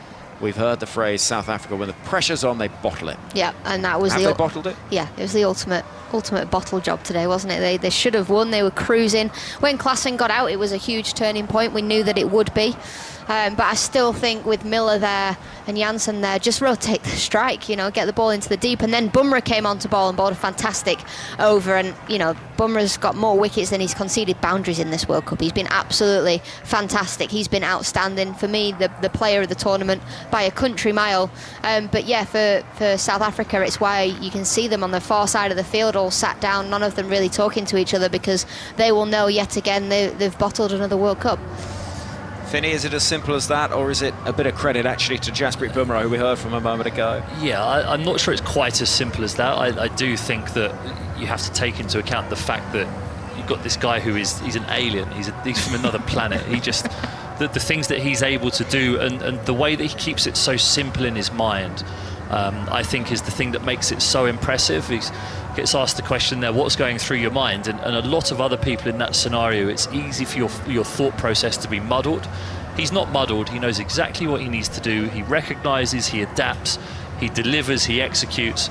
And he was, albeit Virat Kohli wins the player of the match for the way that he batted and set up that innings in the first innings, which, you know, is debatable. Had South Africa got those runs, he'd have been one of the main reasons India lost that and didn't get more runs, because he batted slow through the middle overs. So that's all subjective. The true game changer today for me, again, was Jasprit Bumrah. That over that we talked about, we said he needs to take the wicket of Jansen and then try and keep Miller away from the strike. India did exactly that. They marshalled it perfectly. That was the moment they won the game. You have to feel it's going to be hard for South Africa to shake that tag, but I'm reluctant to use it too much in this situation, given what they were faced against today. I'll use it for him. 98% the win predictor in South Africa's favour at one stage. They were done. You can't quite... It's the hardest thing, that, isn't it? I think when you know you should be so in control of a game, and then you've got somebody like Bumrah, and you've got a catch taken on the boundary from Suryakumar Yadav that does again change the game again. I think, you know, it was never going to be straightforward, but I think South Africa will be kicking themselves. That they've been a battle light throughout this whole World Cup, in my opinion, and I think that showed today. Well, there's a wonderful photograph for someone, they've got their camera, of Hardik Pandya. He's crouching down with an India flag resting on his shoulder, looking at the pitch that they've won this game of cricket on. And finally, the South African families have come out to the middle, the pushchairs, the wives, all heading out there to the middle. A huge hug for David Miller, who's in floods of tears. And they've sat there on their own, really unable to share a word, the South African players, because they will know they should have won this game. And yeah, they came up against some incredible bowling, brilliant bowling, but the names were up in lights. They were aware of what it would mean to South Africa as a country and as a sport-loving country, the impact that a World Cup win can have, but they couldn't do it. They couldn't get over the line, and they will go to bed tonight, if indeed they can sleep a wink and think, that was our moment, that was the time. Well, but how good for India? How good for India? They've waited a long time, haven't they? And the heartache and the pain that they'd have felt at that 50-over World Cup at home in a competition that they dominated until the very final, they finally managed to get over the line. They did, and I do slightly wonder, Finney, now they've got over the line and won, is this going to be the start? We're about to see Manchester City in the world of cricket. Well, they're formidable, aren't they? I mean, they seem to have everything covered for all conditions, and in someone like Bumrah, you've got someone who, no matter where in the world, a tournament or what the wickets are like, it doesn't matter what ball he's using, he will make stuff happen. And this has all been driven, really, I think, from whenever Virat Kohli took over the captaincy, the professionalism, the standards that he set and he drived is really what has ended up or helped India end up here. That catch that we saw Suryakumar Yadav take on the boundary, the way that people played around Kohli, the explosiveness, the athleticism of them all in the field, I think are all things that have stemmed right from way back when Kohli took over that captaincy. And then this has now become Rohit's team. He's put his stamp on it. He'll lift the trophy today, but really they are a formidable team across formats, and yeah, you do worry for world cricket if now that they have finally got over the line in tough circumstances like this as well, that they're going to have a lot of experiences and good experiences to draw upon that will make them a force to be reckoned with. I'm not convinced it'll make up for Ahmedabad in 2023. That was their coronation, that was their day, wasn't it? But as we see, Garfield Sobers out there for the presentation, wearing a rather fetching hat. With the Prime Minister, Is that your mate, the Prime Minister? Oh, there you go. Well, there's a big cheer around the ground for one of the true greats of the game out there, ready to hand over the trophy, I should think, which will be going to India. And it has been a long wait. India 2011, I mentioned some of the names that were part of that India squad. Virat Kohli was part of that squad, by the way. But for so many of these greats that have come and gone over the last 10 years for India, or longer than that, you do start thinking, well, we're going to see an entire career for Jasprit Bumrah, Rohit Sharma, all these amazing names that haven't had the silverware at international level that you would have thought that their careers and their brilliance and their impact would have. And this is their day. They have got over the line, and there's an interesting scene there, and I can see our friend Alex Davidson, the photographer, is crouching down because Virat Kohli is on his own, on his haunches, and he is quite clearly and evidently weeping. You feel for him, don't you? Just give him 5 minutes peace and quiet, will you? He's just retired from international T20 international cricket. He's probably having a moment, and he's being swarmed by photographers who have now all noticed that he's having a moment on the outfield. And he's saying, he's putting his hands up and saying, "Do you mind, lads?" I think he's on his phone. I reckon he's FaceTiming home there. Oh, there, you're right, actually. Well, or it's the world's most staged selfie. But it appears to be most of the population of Barbados has made their way onto the outfield. There's an awful lot of people out there. Why are we not down there? Well, Alex, because we're up here. The beach over there has got the India flags flying. They weren't an hour ago. They really weren't.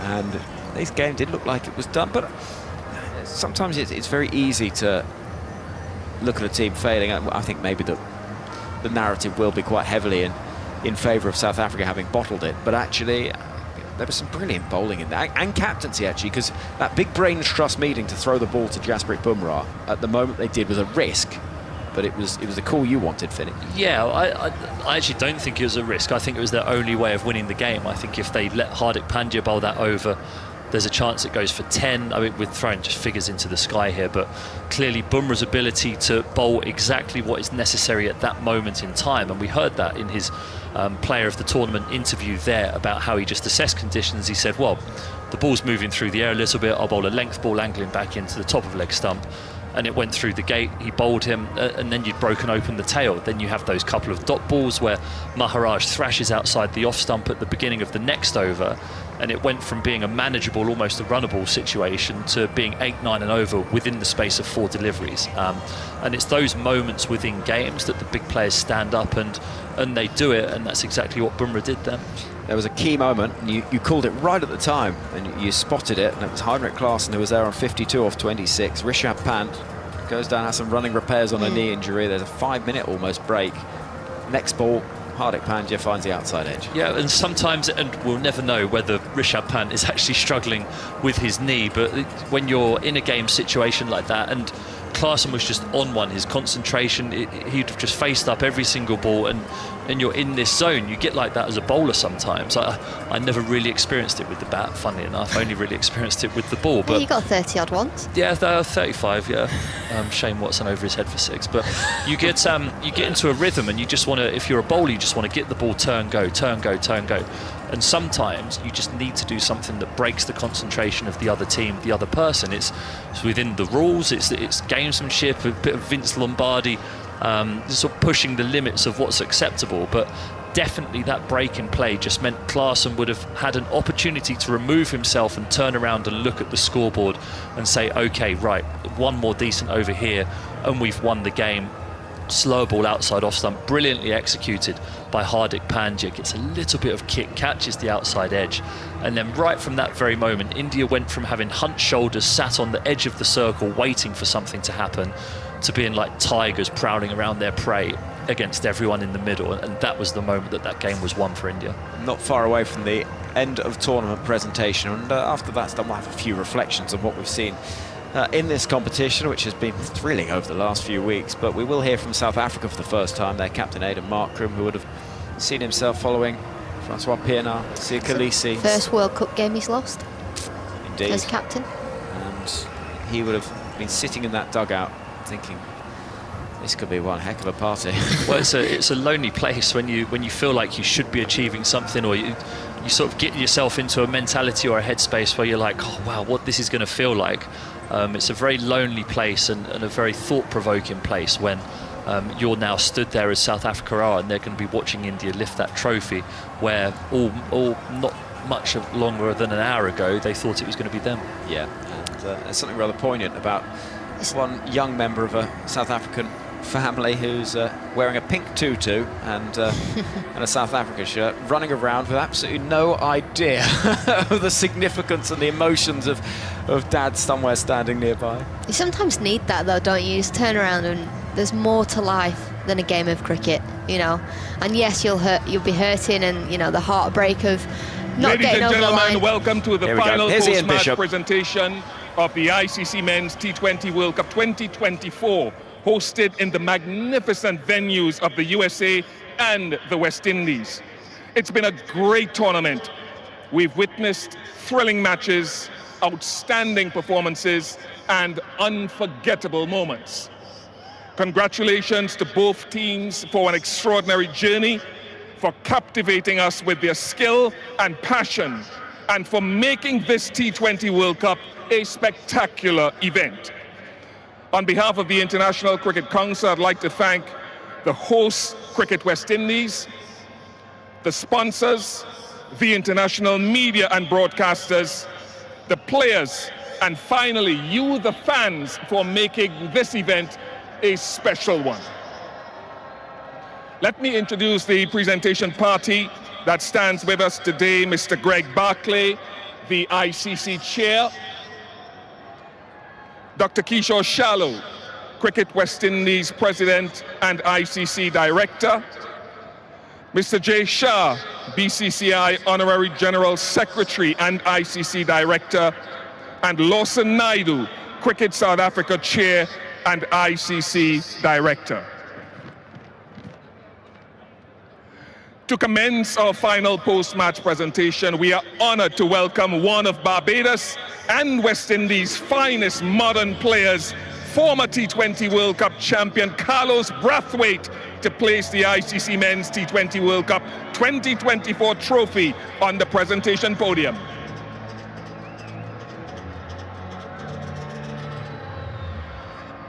No one will forget what Carlos did back in 2016 in ushering the West Indies to a second title. Thank you very much, Carlos.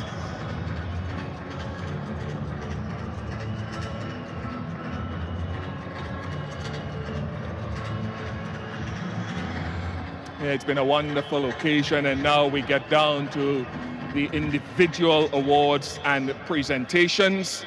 And firstly, I'd like to invite the match officials to collect their medals from Dr. Kishore Shallow, the Cricket West Indies president, led by the match referee, Richie Richardson. Also, Richie Richardson will come forward, and he will lead the on-field umpires, Chris Gaffaney and Richard Illingworth, who will also be accompanied by the television umpire for today, Richard Kettleborough, and the fourth umpire, Rod Tucker.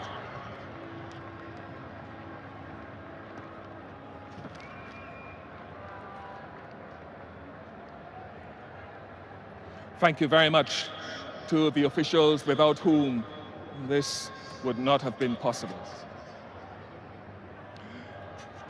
And we move on now to present the runners-up who have played with immense skill and determination throughout the tournament and only did not cross the line today on the big stage. Congratulations to South Africa. You have been fabulous. I'd now like to invite the South African team to come up to collect their runners-up medals from Lawson Naidu, Chair Cricket South Africa.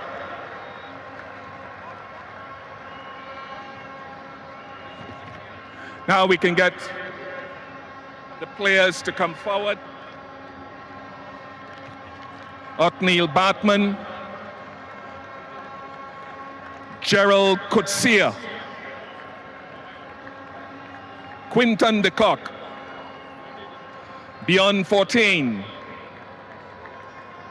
Reeza Hendricks, Marco Jansen, Heinrich Klaasen, Keshav Maharaj, David Miller, the impressive fast bowler Anrich Nortje and his colleague Kagiso Rabada, Ryan Rickleton, Tabraiz Shamsi,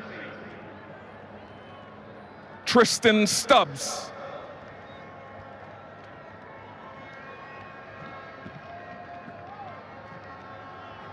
and last but not by any means least, South Africa's captain, impressive captain who's led so magnificently throughout this tournament, Aiden Markram.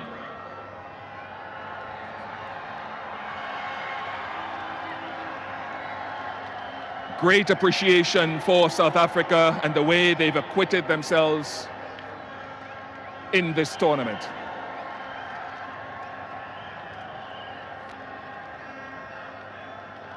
We will surely see a lot more of South Africa in the knockout and final stages in years to come. And now if Aiden Markram can make his way over toward us,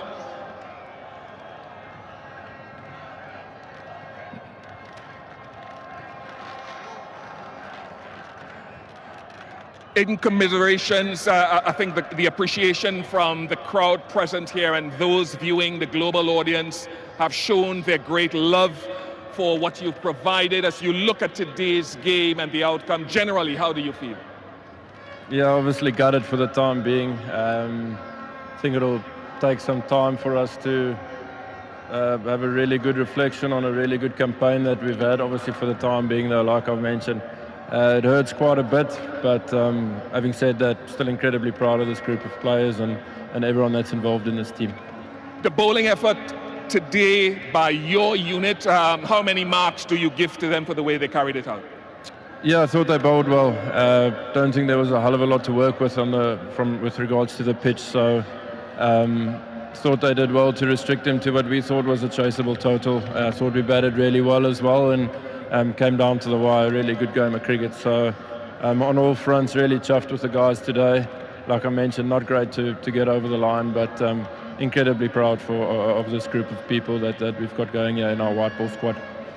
Was there a time in the run chase, did it seesaw with you the way that you chased the total? What was a crucial point for you? Yeah, it did. And you know, we've seen with a lot of our games this campaign that it's not really over until the last ball is bowled. So we never got comfortable. There's always that element of scoreboard pressure, and especially at the back end, things happen quite quickly and can change quite quickly as well. But having said that, we got into a great position, which proves that we were worthy finalists. Could have won the game today, unfortunately didn't, but still, like I mentioned, incredibly proud of the group. Yeah, a lot of close calls. I was reading a quote from one of your journalists back home, and it surrounds a lot of South African sport. They don't know what we know as South Africans. How does that set you up for the future? Yeah, hopefully really in a really good way. I think one thing that's guaranteed about a South African, wherever they are in the world, is they're a really competitive person, a really respectful person, and a person that will go down with the fight. So that's one thing that we as a group sort of pride ourselves on.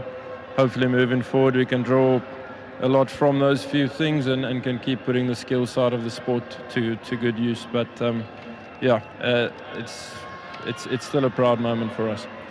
Congratulations on getting to the final, and there is no doubt, Aiden, that your time will come in future. Thank you very much for the entertainment. Thank you, Bish. Thanks. Aiden Markram, South Africa's captain and a worthy finalist of this 2024 T20 World Cup. And now let's celebrate the champions.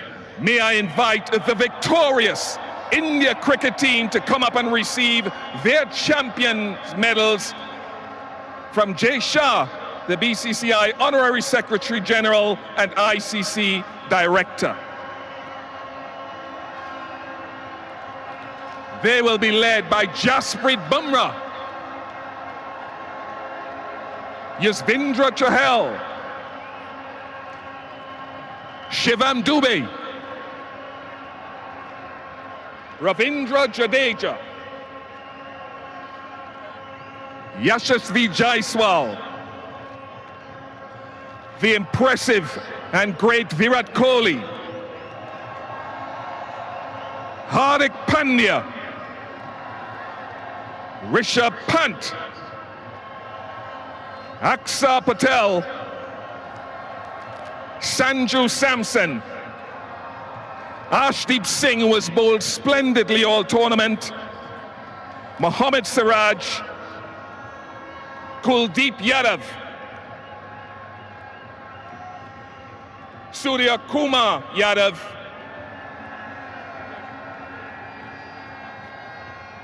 and bringing up the back end there is their captain, their leader, Rohit Sharma.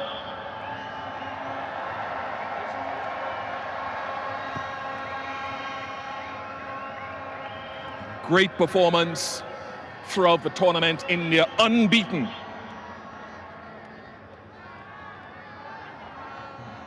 And one would have to say the way that they've marched through, by some distance, a well-balanced, the most well-balanced, finely groomed and well-led team. The only team to go undefeated in winning a T20 World Cup in the history of the tournament. Round of applause one more time for Rohit Sharma and his men.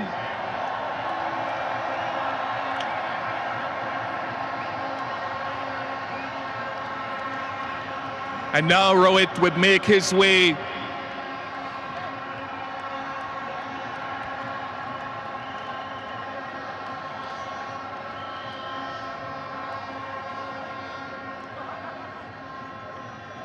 Rohit, congratulations. If I may just press you back just a little bit so they get a good shot of you and none of me. How do you sum up this moment, given all the planning, given all, I suppose, the times that you didn't quite cross the line as you would have wanted to? Sum up this for the nation and for the global society. Very hard to sum up what we've been through for the last 3 or 4 years. To be honest, we worked really hard as individuals and as a team. A lot has gone behind the scenes for us to be here today and winning this game. It's not what we did today, it's what we've been doing for the last 3-4 years. That's the result that has come for us today. You know, we played a lot of high pressure game in the past as well, and we've been on the wrong side of it as well. So guys do understand, you know, when the pressure is on, what needs to be done. And today was the perfect example of when the back is against the wall, what is required. We stuck together as a team, all of us, even though, you know, at one point it was looking South Africa's way, but I thought, you know, overall as a team, as a group on the field, we wanted this really bad. We wanted to win this, but I know to win a tournament like this, a lot goes behind the scenes, a lot of efforts, a lot of mind needs to come together.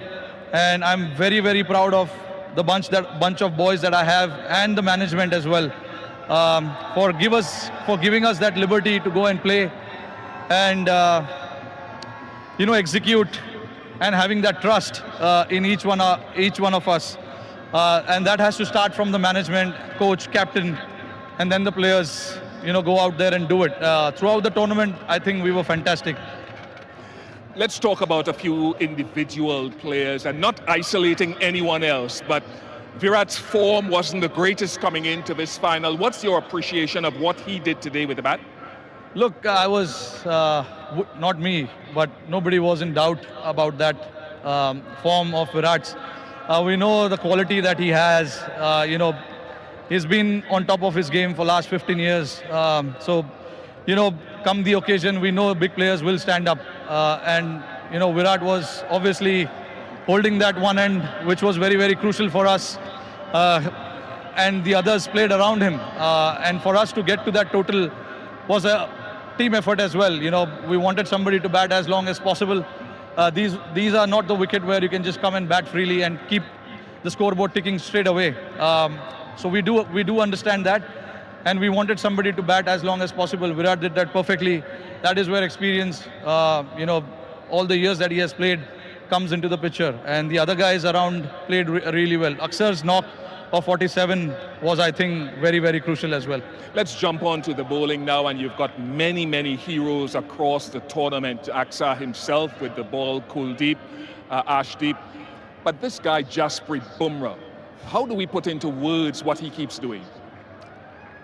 I can understand you guys trying to put it out in the words, but I've been someone who's seen him for so many years playing alongside me. Even I don't know what exactly is with him, you know, and what I know exactly what he brings to the table, but how he does that, it is just masterclass, to be honest. And you know, he backs his skills, which is more than enough. And he's a very confident lad. You know, whatever he wants to do, he executes that to perfection, which is a very rare sight. I know. Hardik is telling you that he wants to celebrate here now. Yeah, no, I mean, just with Bumrah, to put it in one word, he's a class act. And Hardik bowling that? Hardik was brilliant as well. Bowling that over, no matter how many runs is required to bowl that last over, nerves and all of that, you know, I'm very, very, very proud of the boys. A word to the fans who've turned up here finally, who've supported you at home and abroad. Yeah, no, absolutely fantastic. You know, all the way through New York to Barbados, I just want to salute them, you know, to come and support us the way they have. And also back home, millions of people are sitting there watching it. It's a late night in India. I'm pretty sure they will be up tonight to watch this. It is for them. You know, they've been waiting for a long time, like we have. So yeah, I mean, very, very proud of what we have achieved today. Rohit, congratulations. Thank you very much for all the entertainment you've provided around this tournament. Once again, I'll allow you to go and to join your teammates to receive the trophy from Mr. Greg Barclay, the ICC chair, and Mr. Jay Shah, ICC director.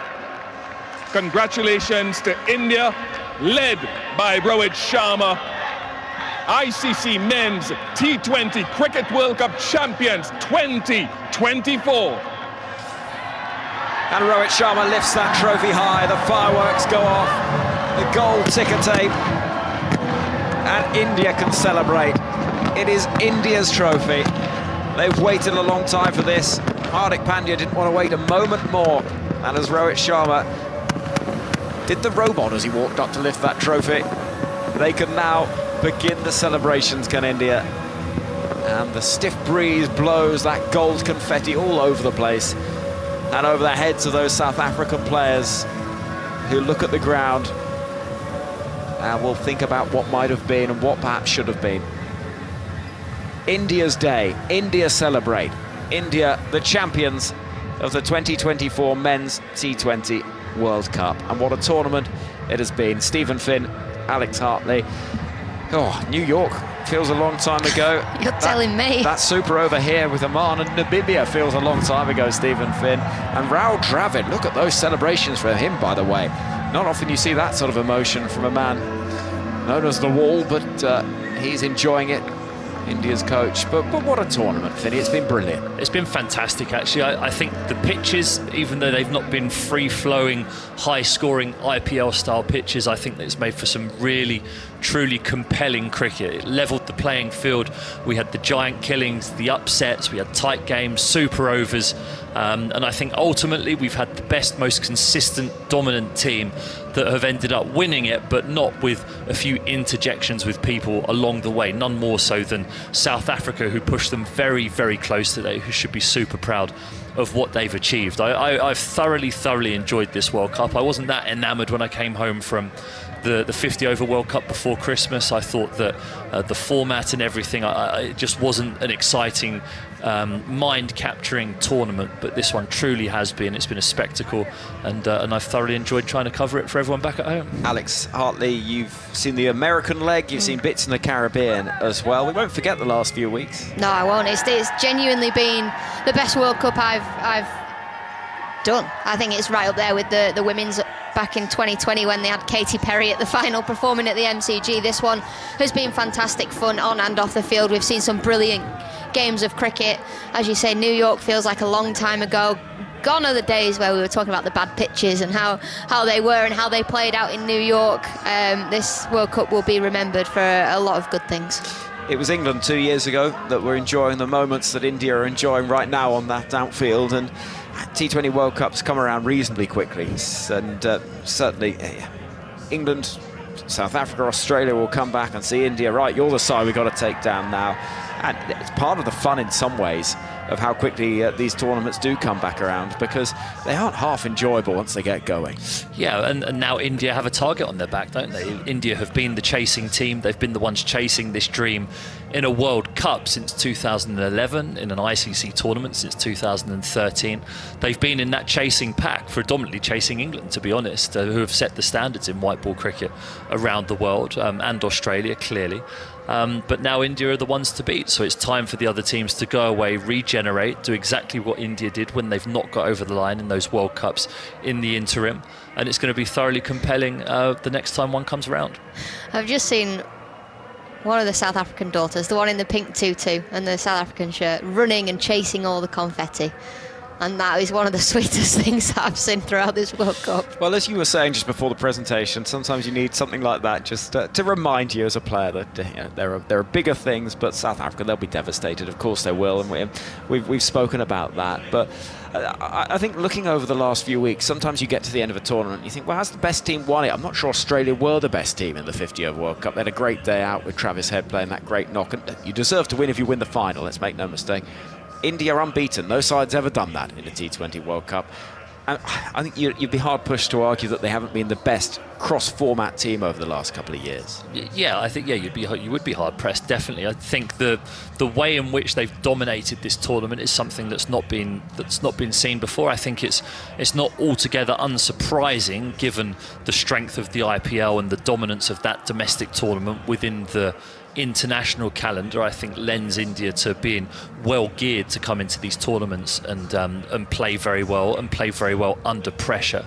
But yeah, certainly across formats they've got this bulk of players that they seem to keep producing. You think that the India B team would probably have made it to the semi-finals as well in this tournament, and that's a scary proposition for other countries around the world who again need to go away, and now they're in the chasing pack. They need to chase this Indian team.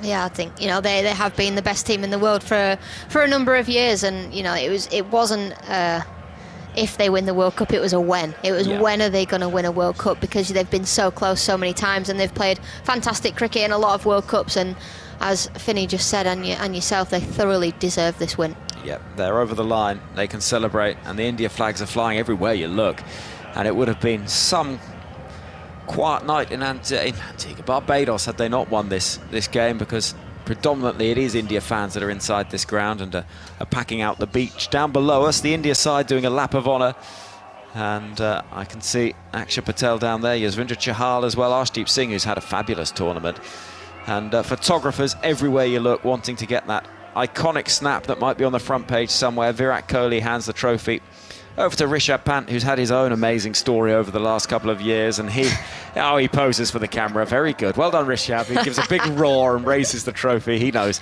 what he's doing. But we'll say goodbye in just a moment as India celebrate right down below us. And Stephen, Finn, India, a brilliant side. Yeah, we know about how well resourced they are and the dominance they have in terms of the IPL and all of the power that tournament has. But you can't help but be pleased for someone like Kohli, who has given so much to the world game, to get this moment. Well, you would argue that Virat Kohli is one of the people who single-handedly kept Test cricket relevant and alive in a sea of T20 cricket that is threatening to dominate the landscape. So yes, he's won this T20 World Cup, and it's an accolade and another one to add to his list of things that he's been successful in his career. You can see how emotional he was, but he is one of the true champions of cricket for us as a game in the world, and it needs characters like him to help this game survive, especially Test cricket, and I think that's one of the most laudable things that he's done. Yeah, and I think as we see Rohit Sharma embraced by Chris Gale, actually, of all people, wearing a beret with a big grey beard these days, and it feels in some ways to me a little bit of a sort of a moment, a punctuation mark in the history of the game with some of these greats from India. We know this is Kohli's last T20 international, but it does feel a little bit like, right, that's that job done for India. Where next? Yes, yeah, and that's the thing. We referenced the fact that an India B team probably would have got very far in this tournament with the superstars that are there, and I think actually that's part of the reason, or a lot of the reason, why this first team keeps getting pushed forward. There's no opportunity to rest on your laurels, because as soon as you're not good enough anymore, you have to leave the team and someone else will replace you. So we know there are superstars in there that are going to replace these great players. It's always a sad time though when they do finally decide to leave the international stage, so we need to savour them as much as we possibly can, and that's for all of the older great players who've put on a great show for us during this tournament. Alex, some final words from you.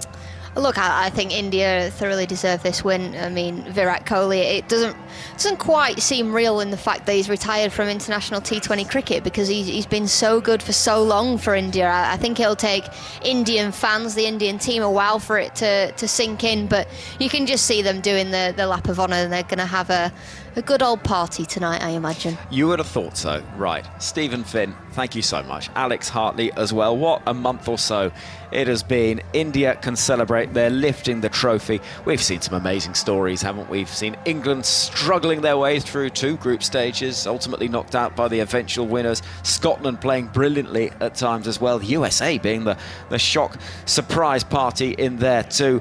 Thank you to you two for being such brilliant company. To Jeff Lemon as well, Daniel Norcross, Atif Nawaz, Simon Mann.